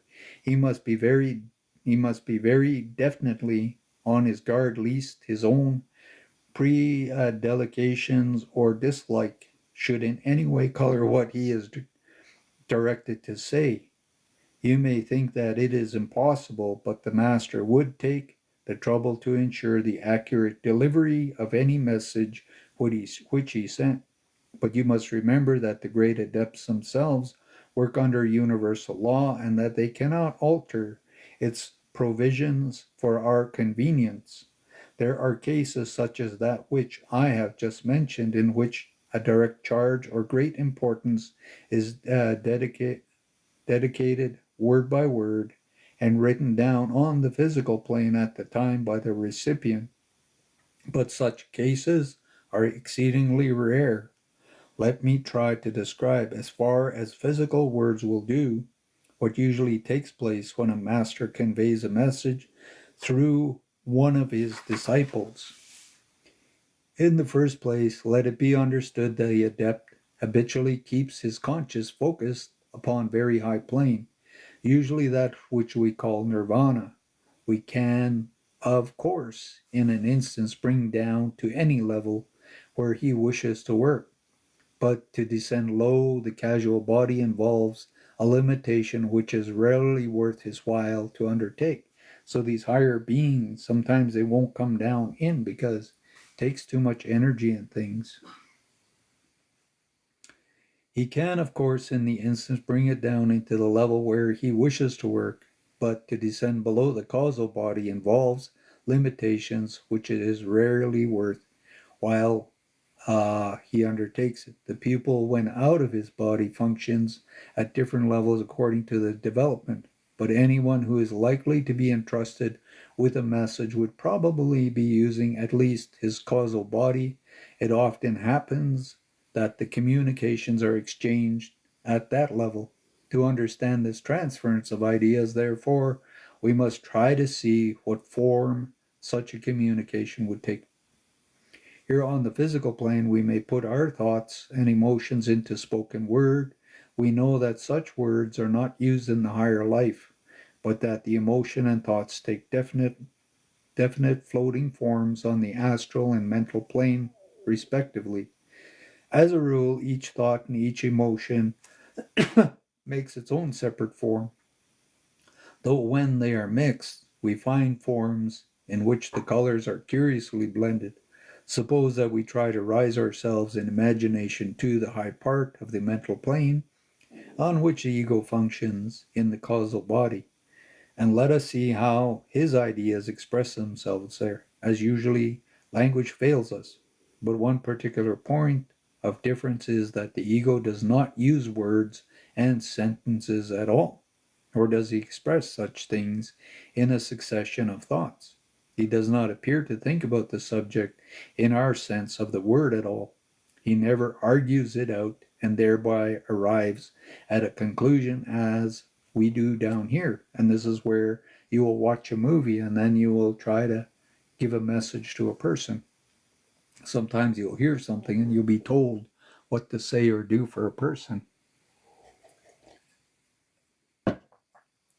When a subject comes before him to see it and know all about it, if he wishes to convey an idea to another, it is as though he threw at him a kind of ball which somehow includes knowledge and inferences all in one. And that's where you get this download. And it's like an energetic thing. It's like transferring from one of those little things on those little sticks you put in the computer and you get all the knowledge. It's the same thing from these higher beings. Nor does he in the least confine himself to projecting a single idea. The thought of an adept showers upon his pupil a kind of hailstorm of lovely little spheres, each of which is an idea with a relation to another idea quite clearly worked out. But if the pupil is fortunate enough to remember and clever enough to translate such a hailstorm, he is likely to find that it may need 20 pages of foolscap to express that one moment deluge, and even then, of course, the expression is necessarily imperfect. And this is where sometimes you can get a download and it takes about a couple of days before you get all the information, and if you try to write it, it's really confusing. Furthermore, it has to be recognized that no word has been given to him, only ideas, and therefore he must of necessity express his idea in his own language. The ideas are the master's, if he is fortunate enough to have caught the interpretation and to interpret them accurately, but the form of expression is entirely his own. Therefore, his idiosyncrasies will certainly appear, and the people reading the message will say, "But surely that is so and so's style," referring to the mediary to whom the message was confined. And in saying so, they are, of course, quite right. But they must not allow the obvious facts to blind them to the spirit or the importance of the message. Long ago, Madame Blavatsky referred to the letters which were at the time, in 1888, frequently received from the adepts. They wrote, "It is hardly one out of 100 occult letters that is ever written by the hand of the master in whose name and whose behalf they are sent, as the masters have neither need nor leisure to write them. When the master says, 'I wrote the letter,' it means only that every word in it was dictated by him and impressed under his direct supervision. Generally, they make their own cellas, whether near or far away, write or participate, bringing them through. By impressing upon his mind his idea they wish expressed, it is necessary aiding him in the picture printing process of precipitation. It depends entirely upon the cellist's state of development how accurately the ideas may be transmitted and the writing models imitated. When the pupil has for years been accustomed to the transmissions of messages from the master, he will attain by constant practice a far greater faculty and accuracy in translations. But that is because he has learnt to allow for his own personal equation, so that he is able particularly to rule it out. Even so, modes of expression which he is in the habit of using are likely to occur, simply because they are to him the best way of expressing certain ideas. But when a person of development and extensive experience, or of great precedence, for example, conveys a message, we may be quite certain that its sense is accurate and that the form of its expression is best that can be attained on this plane. So, personal equation. For those of us who have not yet attained that level of personal equation, is certain to intrude itself. So people, this is where they twist things, they distort it. Unfortunately, it often does not only it often does so not only with regard to the style of communication, which after all is not very important and can easily be discounted, but also with regard to the substance. To understand why and how this is, we must consider for a moment the constitution and development of the man through whom the message comes. Our older students will remember that the book Man, Visible and Invisible give a number of illustrations of the astral and mental body of men in various stages of their progress. So if you were to get this book, Man, Visible and Invisible, it has drawings in that shows different stages. Those illustrations, however, gave only the exterior appearance of those bodies and part of each vehicle, which is always in relation with the astral and mental world around the man, and is therefore kept in the condition of fairly constant activity. We must remember these ovoids of astral and mental matter are only superficially vitalized, and that in a case of the average man, the surface layer which is thus affected is usually thin. There is always a large proportion of each vehicle which is not yet vivified. The heavy core, which takes almost no part in the outer activity of the vehicle, is indeed but little moved by them. And though this mass of comparative inertia matter is scarcely influenced by a more awakened portion, it is quite capable of acting upon the latter in certain ways. And this is where I showed this picture from the Hands of Light. And I've talked about the different body. And there's these different bodies. Here's when you're starting and then you're slowly moving up.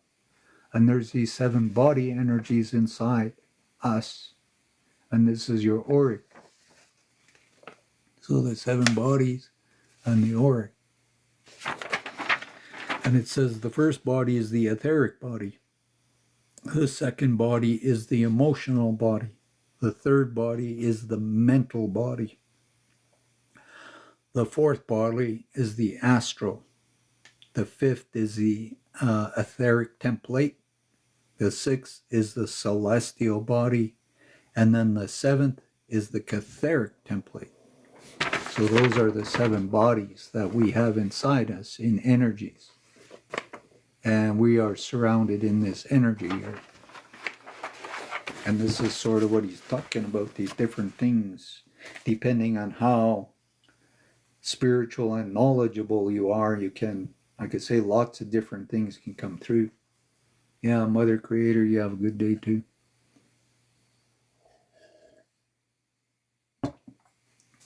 We have spoken of the personality as being in fact a fragment of the ego working through these lesser vehicles, mental, astral, and physical bodies. A fairly full account of the methods and details of this working will be found in the chapter of this book, The Inner Life, under the heading Lost Souls, and in Talks on the Path of Occultism. It explains that there the ego is by no means fully alert as yet, but that in many cases, I suppose we must call a large portion of him, absorbed as it sounds, is not yet in activity.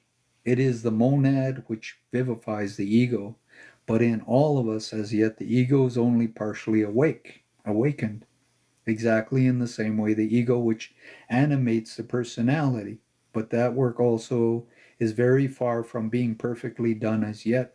And because of these facts, certain conditions are set up of which it behooves us to take careful note.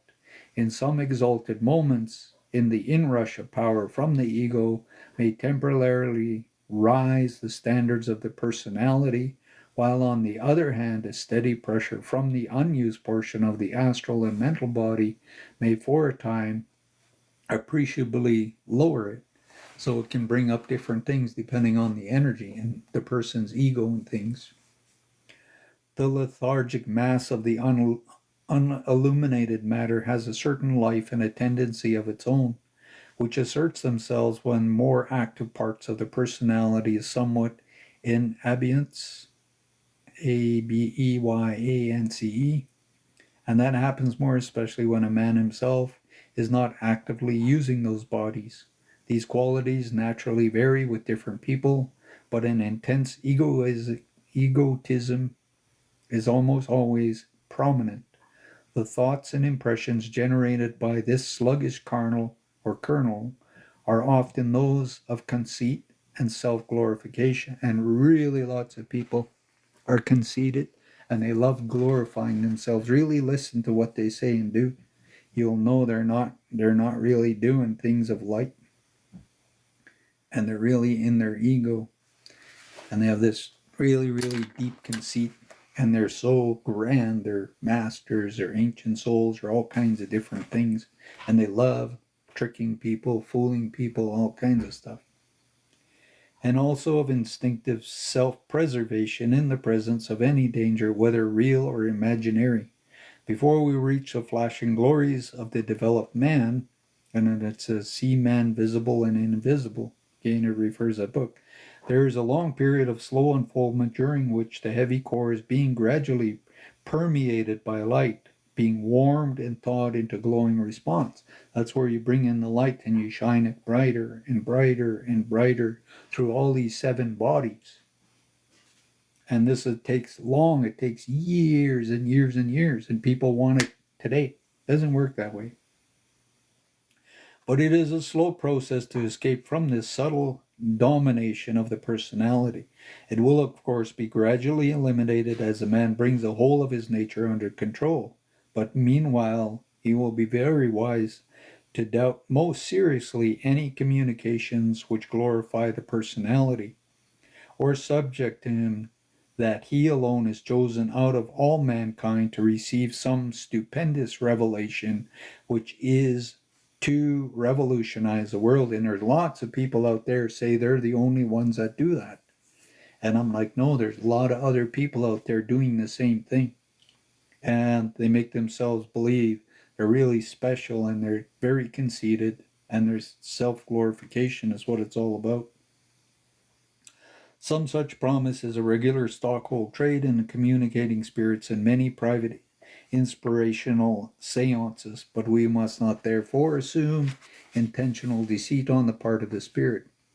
He is very often so strongly impressed by certain great facts, which loom large before him in the astral life, that he feels that if only these could be adequately presented to the world, its attitude would indeed be wholly changed, forgetting that some ideas were promulgated again and again during his physical lifetimes, and he himself did not take the slightest notice of them, but illustrates the old remark of Devas to Abraham. If one went to them from the dead, they would repeat or repent, and the results show the wisdom of Abraham's reply. If they hear not Moses and the prophets, neither will they be persuaded even though one rose from the dead. That's pretty powerful. If they hear not Moses and the prophets, nor will they be persuaded even though one rose from the dead. So this is where in the New Age people don't believe in things. And even if all of this went on and they saw somebody get up from being dead, they wouldn't believe it. It is precisely the insidious but constant pressure of the subconscious self which lays man, otherwise an average common sense, open to the extraordinary self-deception, so that he is able to accept without protest flattery, which without the influence he would at once see to be ridiculous. It is to this strange undeveloped subconscious of M.Q. applied with much success. One of the particularities is that it seems always to resent any effort of the awakened part of the personality to impress it by means of the will. Being indolent and prejudiced, it sets itself always against any change, any attempt to arouse it and to set it to work. Therefore, M.Q. especially advises patients not to use their will at all, for that would only awaken opposition, but simply and quietly to repeat a suggestion until his subconscious self absorbed it. It will be recollected that one of the methods used to impose such an impression upon another was to make it during the sleep of the physical body. Even the auto-suggestion was to be done as nearly as possible in the same way. The patient was adjured to sink into a slumber softly murmuring, every day in every way I'm growing better and better. And that's an easy mantra to do before you go to sleep. every day, and in every way, I am growing better and better. And that's how simple it is. But people want to make it really, really difficult and challenging. And they don't want anybody else to figure it out. So they'll make you do headstands, with your toenails from the ceiling, turn your ears upside down, and wobble your head in all kinds of ways. And it's like, it doesn't work that way. And such is the power of constantly reiterating in situations that the subconscious self presently becomes fully charged with this idea. And that's why you use mantras and prayers. You do them over and over and over until it changes. And radiate it steadily upon the more active consciousness until definite results are produced. So the undeveloped masses, which to the ignorant may prove a danger and a source of weakness, may actually be used by the wise man to help him on his upward way. The moral of all of this is that ignorance is always dangerous, and that even the noblest intentions can always atone for lack of scientific knowledge. Any sportive or scheming entity can beguile a man who is little acquainted with the hidden laws of nature, while he who has studied them can avoid many pitfalls. Yet even he should not presume upon his knowledge the unceasing vigilance of the price of accuracy. Much advice has been given as to this, and assuredly we shall do well to heed it. And this is where I'm like, you got to be careful. But people want power so bad, they do anything stupid. Much advice has been given as to this, and assuredly we shall do well to heed it. Avoid all personal feelings, pride most of all. Distrust profoundly all glorifications of the individual, for ambition is the first curse, and the power which the disciple shall covet is that which shall make him appear as nothing in the eyes of man. Be humble if thou wouldst attain to wisdom. Be humbler still when wisdom thou hast mastered. He who forgets himself utterly and devotes his life wholly to the service of others will be saved thereby from many dangers. His heart will be pure as crystal, so that the light of the Logos may shine through it unsullied. His whole nature will respond so truly to the vibrations of his master that thoughts and messages from higher planes will flow through him undistorted, uncontaminated by any lower touch. So shall he serve his master best by serving the humanity which they love. So testing thoughts. Yeah, okay, I'm just going to do it. I'm going to read until I get this one done, and then I'm going to call it a day. Okay, testing thoughts. This is where you get tested in all kinds of ways. Another most valued privilege which we accept pupils enjoy is that of laying his thoughts on any subject beside that of his master and comparing them. It will be readily understand how the frequency use of the power will keeps the pupil's thoughts running along the noble and liberal lines, how he will constantly be able to correct his mistakes, any tendencies towards prejudice or lack of understanding. There may be various ways in which he can exercise his power. My own method was always to lie down in meditation and endeavor to reach up into the consciousness of the master just as far as I possibly could.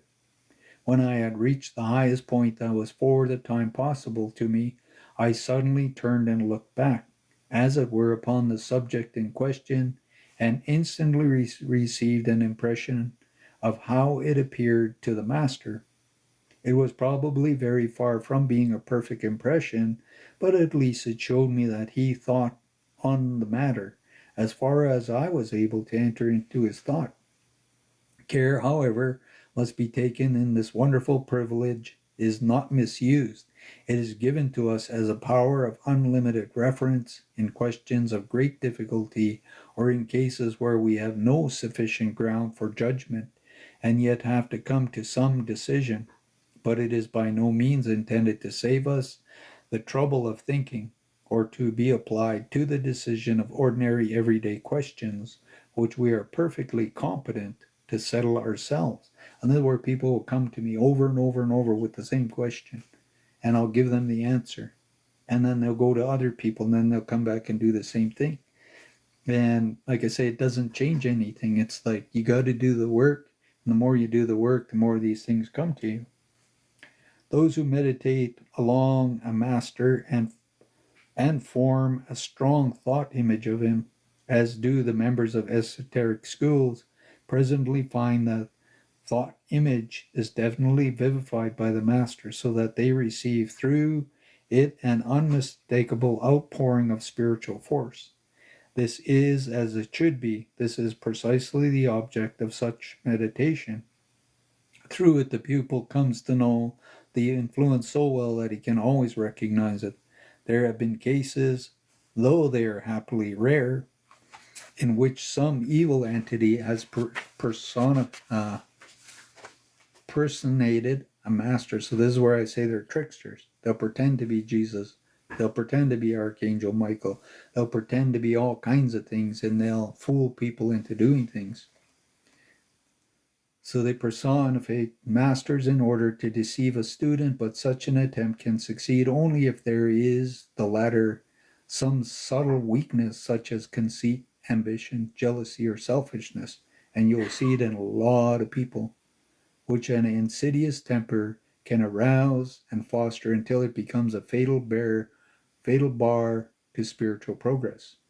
Unless the root of such qualities are sternly and thoroughly eliminated, the aspirant is never free from the possibilities of deception, and if he be truly humble and selfless, he need have no fear.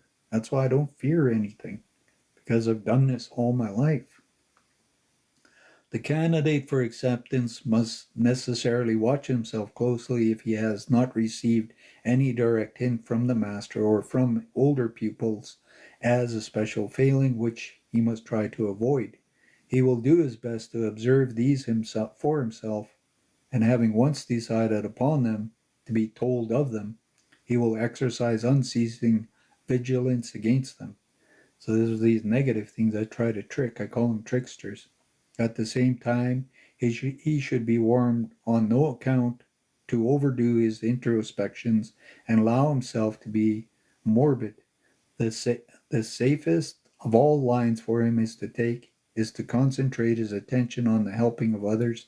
If his mind is full of the thought that he will instantly move in the right direction, the desire to fit himself thoroughly for the work will impel him to brush all obstacles out of the way, so that without consciously thinking of his own development at all, he will yet find that it is taking place. And this is where on TikTok there's really lots of detective people saying they're channeling, Arcturians, or channeling this or channeling that, and they're saying they're this and they're masters and they're teaching courses and doing all. Like there's real lots of people out there doing this stuff. Relaxation. It is not expected the pupil shall be very actively thinking of nothing else but the master.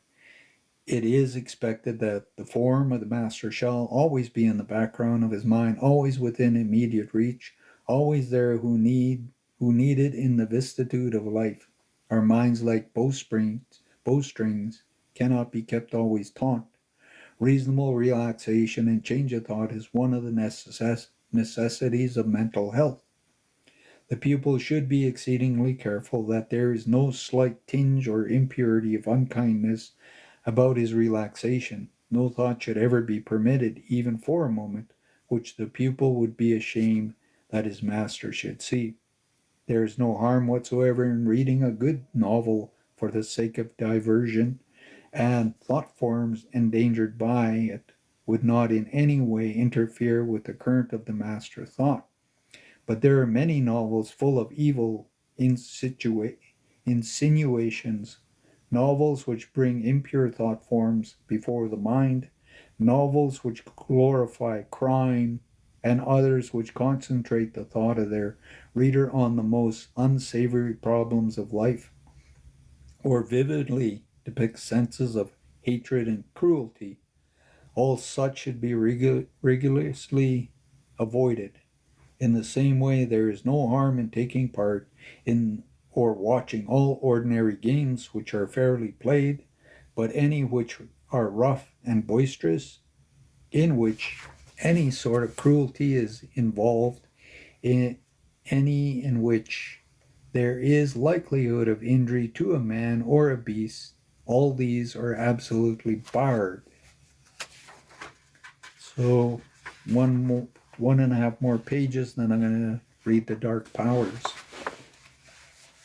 So calm and balance. In all the works which the disciple has to do, he must be careful to preserve calm and balance, and that in two ways. Overwork, which is not uncommon among the young and enthusiastic, show lack of wisdom.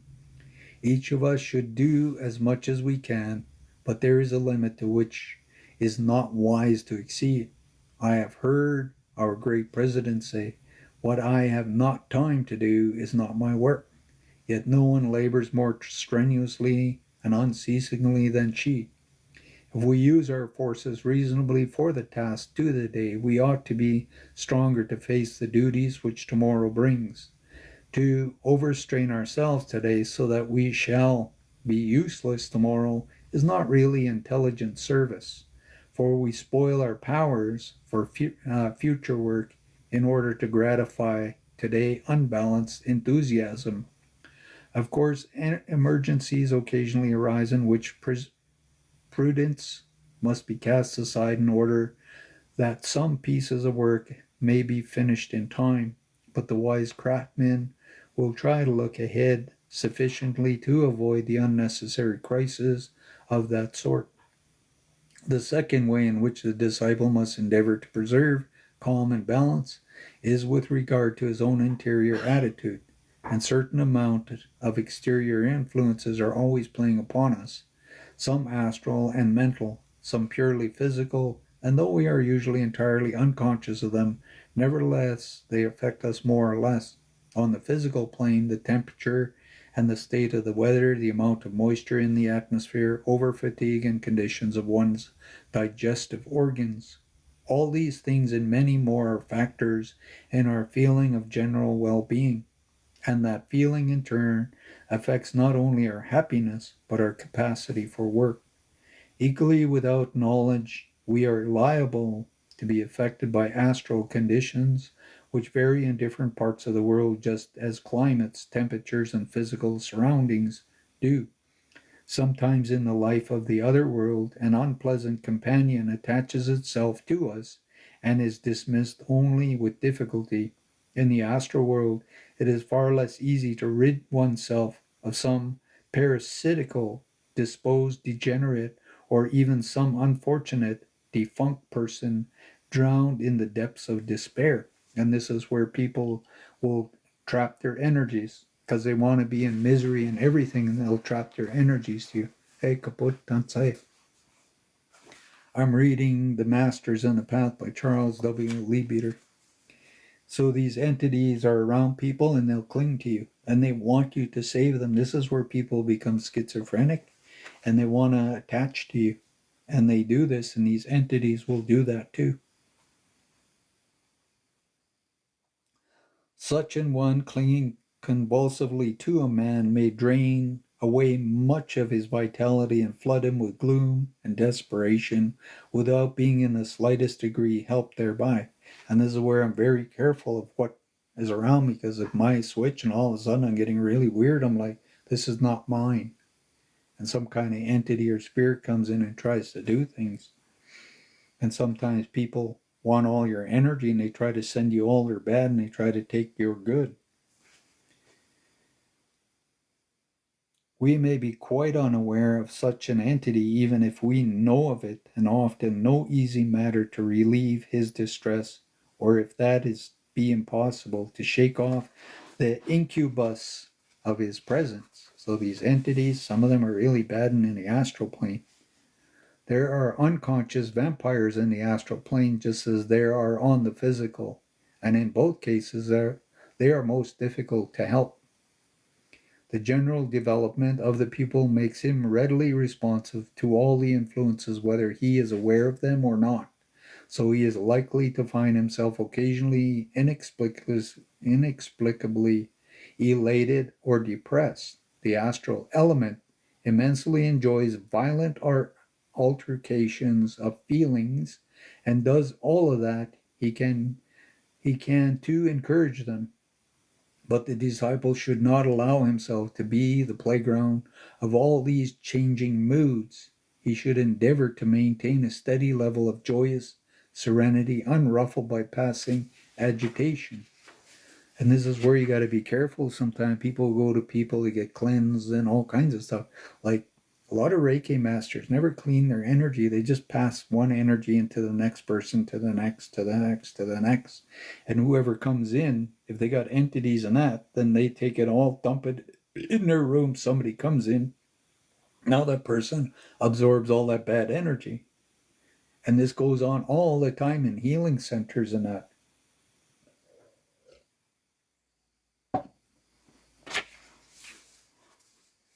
There's all kinds of dark entities and things you have to be aware of. You got to be careful of who you're getting energy work from, because you don't know what they have around them. He will, however, do well to remember that after a splendid outpouring and unusual upliftment of that sort, there necessarily comes a certain reaction. There is nothing in the least alarming and unnatural about that. It is a manifestation of the law of nature, and which we see constant examples everyday life. Many of us, for example, live rather sedentary lives, doing a great deal of reading and writing. Probably most of us do not give our physical bodies quite enough exercise, not as much as they need. Then that fact suddenly occurs to us and we make a great spurt. We play some violent game perhaps, or we go off on a long walk or something of the sort, as long as we do not overdo it. That is very good. But when we have done it, when we have played our games or had our walk, a feeling of lassitude comes over us and we want to sit down and rest. That again is quite right and quite natural. We have been perhaps a little overstraining a number of our muscles which we do not generally use, or at least we do not use them so violently, or consequently they are tired and need relaxation. Therefore we have rather a limp feeling. We sit down or lie down, and after a half hour or an hour repose, under ordinary circumstances, we are all right again. But during the half hour of quiet which we have to take, we must remember that we are in a passive condition, and therefore, if there happens to be disease germs in the air, as there generally are, we are a little more likely to be affected by them just at the time than at any other. The same thing is true at other levels. When we have had great upliftment and stimulation, our various vehicles have been strained a little more than they are accustomed to. I do not say that it is a bad thing for us in any way. It has been very good thing for us.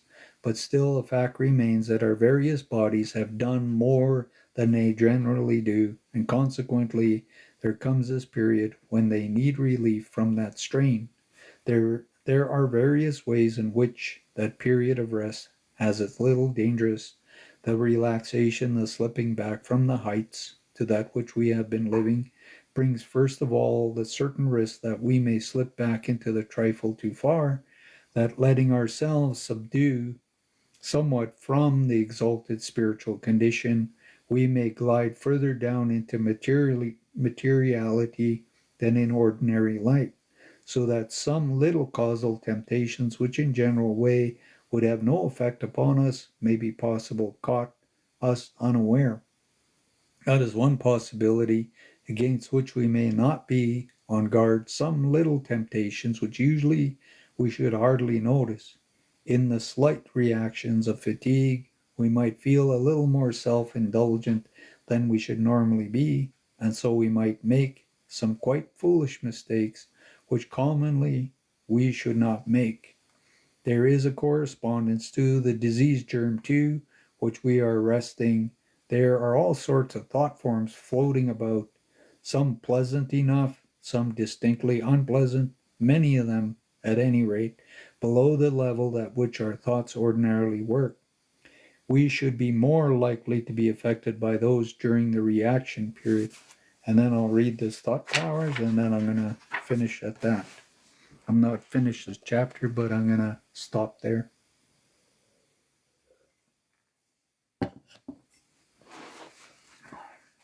So, dark powers. And this is where I say they're real. Don't laugh at them. Don't mock at them. Don't play with them. The dark powers, there are other considerations by which it's just as well that we should know something. At such a time of upliftment as that of which we have spoken, we receive a very unusual outpouring of spiritual force from on high, from the Great White Brotherhood, from our individual masters and teachers. There is an obscure law in nature which produces this rather curious result that whenever there is a great uprush of higher and grander forces, there is also a corresponding efflux, EFFLUX, undesirable energies. And these negative energies, they want to feed on this higher energy, but they want to get into, they want to try to do things. It may seem strange, but it undoubtedly is so. It has been put sometimes that when the great ones working on the side of evolution permit themselves to give an unusual benediction in some curious kind of balance or fairness, they must allow a similar outflow of force on the other side. We have heard such of darker powers, of black magicians, of brothers of the shadow. These men are following an absolutely different line from ours, a line which brings them into collisions with the masters of the wisdom, with the hierarchy which directs the world and the solar system. Naturally, their opposition acts not only upon the great adepts, but upon us, their humble followers. I do not wish to devote much space to these people in this book. I have written of them in considerable length in the talks on the path of occultism.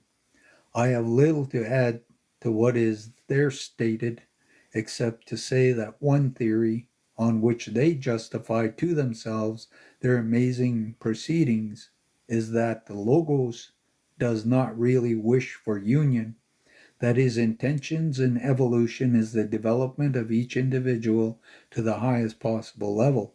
You will note, by the way, though they would never admit it, that that level is not very high after all, because their schemes keep them working at the strengthening of the ego and will not carry them on to the Bodhic or Nirvanic planes, which are planes of union. They say, you think you see about you a sign of evolution towards union. You think that it is the will of the Logos. On the contrary, that is a temptation which Logos is putting in your way. Instead of wanting you to become one, he wants you to assert your individuality in spite of all of this, which tempts you to be absorbed into the undistinguishable unity. So they trick you into going to negativity. People who really believe that find themselves in conflict with us and with our masters at every point of all the ways through. We follow our own masters, who know much more about the will of the Logos than anyone talking that wrong line can ever come to know, because they can attain union with him, which is impracticable for the advocates of separateness. Therefore comes that these men oppose us, they attempt to obtain recruits. Like everyone else, they want to convert others to their own opinions, and if we are developing and refining ourselves a little more than the average man in some way, we are the very people of whom that would be that sorry, we are the very people whom they want to get hold of. Many of the more intellectual of them are as little enmeshed in the materiality as any great aesthetic. They quite agree that man should put aside lower things and aim for the higher, but they aim at an intensified individuality, which in the end can only come to grief. And this is where you're forcing things. It can do real lots of bad stuff, and people do it all the time. And they wonder why bad things happen. So they are likely to try to influence us to intensify the individuality in us. to awaken a subtle conceit in us. Remember that it is part of their creed to be utterly unscrupulous. To them, scrupulousness would seem foolish and despicable weakness, so they will play the meanest tricks. And that's why I call them tricksters. I don't call them evil. They're not good. There's one of our special dangers, and more advanced we become the better prey we should be for these brothers of the shadow if they could get hold of us. But they cannot get hold of us, they cannot touch us as long as we can keep ourselves in full community of thought with our masters. That's why I say you got to call in all your teachers and guides. You can't have Archangel Michael standing there swinging a flaming sword all day. It doesn't help you. And that Archangel Michael might be the worst trickster you ever had in your life, so be careful. But they cannot get a hold of us, they cannot touch us as long as we keep ourselves in full community of thoughts with our masters, as long as we keep ourselves steadfastly along the line of unselfishness, of the constant outpouring of love. Our strength against the darker power is our union with our Master and our power to keep ourselves in their attitude, open always towards influence from above, by resolutely closed against all separativeness agencies which may try to affect us. Anything which tends to accentuate separateness is simply playing into the hands of the enemy, and this is true in small things as well as in those which we think greater. So we must put aside all silly little jealousies and animosities. Every time that we yield ourselves to them, we make ourselves weak spots in the theosophical citadel, breaches in its defenses each time we indulge our lower nature by letting it have a gleeful little augury of pride and spite, of feeling itself offended by some imperfectly innocent brother. We are to just that extent traitor to our master. So if there's something around you, you got to call in the light to deal with it. Can't keep it around. This is where people stay angry and they say that they use their anger for to motivate them and that. And I'm like, no, you need to heal. Hey, Mini Ink. Uh, so yeah, you got to let the universe know if there's negative things around all the time. We might think surely our masters will save us from any such downfall as that. They will not, because they cannot interfere with our liberty. We must learn to stand alone. And that's where eventually you stand alone, you learn how to do this. You can't rely on anybody. If you're relying on people, then you ain't doing anything. You're going to end up harming them and everything else too. Besides, we do not want to give our mastery to masters, sorry. Besides, we do not want to give our masters the trouble of watching over us as nurses watch over little toddling kids. The adepts are the busiest people in the world. They deal with ego in blocks. They deal with souls by millions, not with personalities one by one. Still, in reality, extremity, one calls upon the master. In response, certainty comes. We should be very sorry to cause the master even that moment trouble if he could possibly help it. But when really necessary, the aid does come. In the early days of society, and Madame Blavatsky was still alive, we had a member who was in many ways a man of tremendous power. If he had chosen to become a black magician, he would have been a very effective specimen. Sometimes he was slightly unscrupulous. He had the passion for knowledge. He would have done almost anything, even something a little shady, to gain further information. He was a doctor of medicine, and in attending upon one of our members, he discovered her to be a clairvoyant of rather rare powers in certain ways. Finding this, when she was a convalescent, he asked her to join him in certain experiments. He said to her quite openly on the physical plane, "You have a very wonderful power if you will allow me to mesmerize you, to put you in a trance. I am sure that you can attain heights which I myself can never touch, and we would in that way we should gain much knowledge which at the present is out of our reach. The lady refused, I think quite rightly, for such domination is a most dangerous thing, and should certainly not be undertaken except under exceptional conditions and with elaborate safeguards. At any rate, she refused absolutely.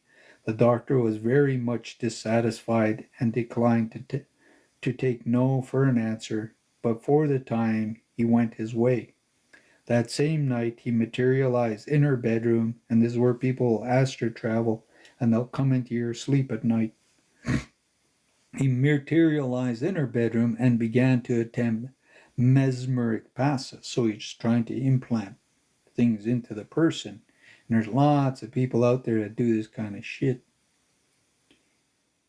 And become to attempt to mesmeric passes. And there are people who mesmerize they know how to project energy out, and you'll absorb it and you believe they're talking to you and all kinds of stuff, and they have a way of using energy and knowledge to implant.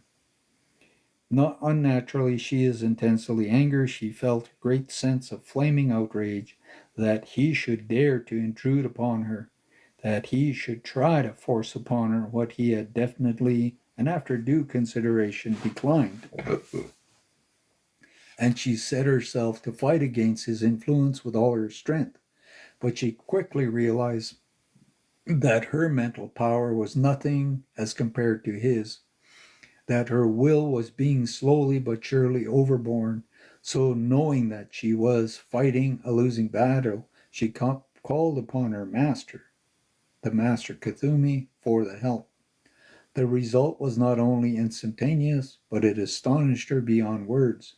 Remember that she was filled with the most violent and passionate senses of outrage. In a flash, in a moment, as she made the call, she saw the doctor disappearing in the far distance. That was perhaps not quite so wonderful, but what struck her, what she never forgot, was that in one moment her whole feeling was absolutely changed.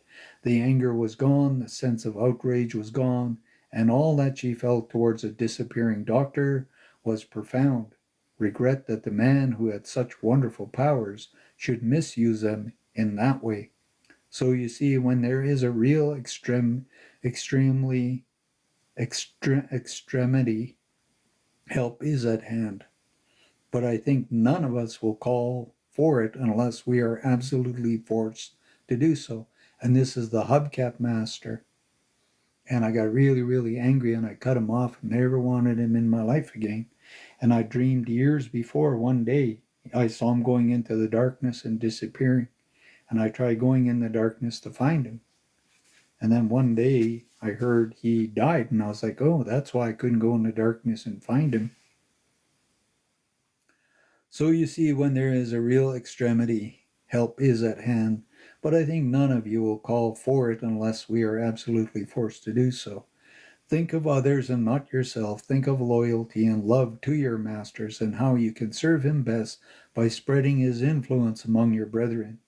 Then you need not be afraid that you will lose instead of gaining by any wonderful inspirations that has come to you. The certainty of success. The pupil must make up his mind with regard to his efforts towards his self-improvement, and he will never allow himself to be discouraged by failure, even though it is often repeated. However many times he may have failed in his effort, however many falls he may have on his path, which he sets before himself, there is exactly the same reason for getting up and going on after the 1,000th fall. And there was after the first. In the physical plane, there are many things which are frankly impossible, but that is not the case in the higher worlds. We cannot lift a ton of weight without machinery, but in the higher worlds, it is possible with perseverance to lift the weight or our many imperfections. The reason for this is obvious if we think. Human muscles are not so constructed as to be able to lift a ton, and no conceivable training of them could enable them to do it, because the force behind them is limited. In the spiritual matters, the man has behind him the whole divine power on which he can draw, and so little by little, and by repeated efforts, he will become strong enough to overcome any obstacle. People often say, I can deal with things on the physical plane, but on the astral and mental, I can do very little. It is so difficult. That is a reverse of the truth. They are not accustomed to thinking and working in that finer matter, and so they believe they cannot. But as soon as their will is set, they will find that things will follow the direction of that will in a way impossible to the physical world. And that's where lots of things are backwards. And you got to understand when you work in the spirit world, it's different. Some pupils have found themselves much helped in this work by the use of talismans and amulets. They may be very real aids since the physical nature has to be dealt with and brought into subjugation, as well as the mind that the emotions, and it is without a doubt the hardest to influence. A talisman strongly charged with magnetism for a particular purpose by someone who knows how to do it may be an invaluable help, as it has, as I have explained, to considerable length in the hidden side of things. Many people hold themselves superior to such aids and say they need no help. But for myself, I have found the task so arduous that I am glad to avail myself of any assistance that may be offered to me. That's why I call them many, many, many spirits.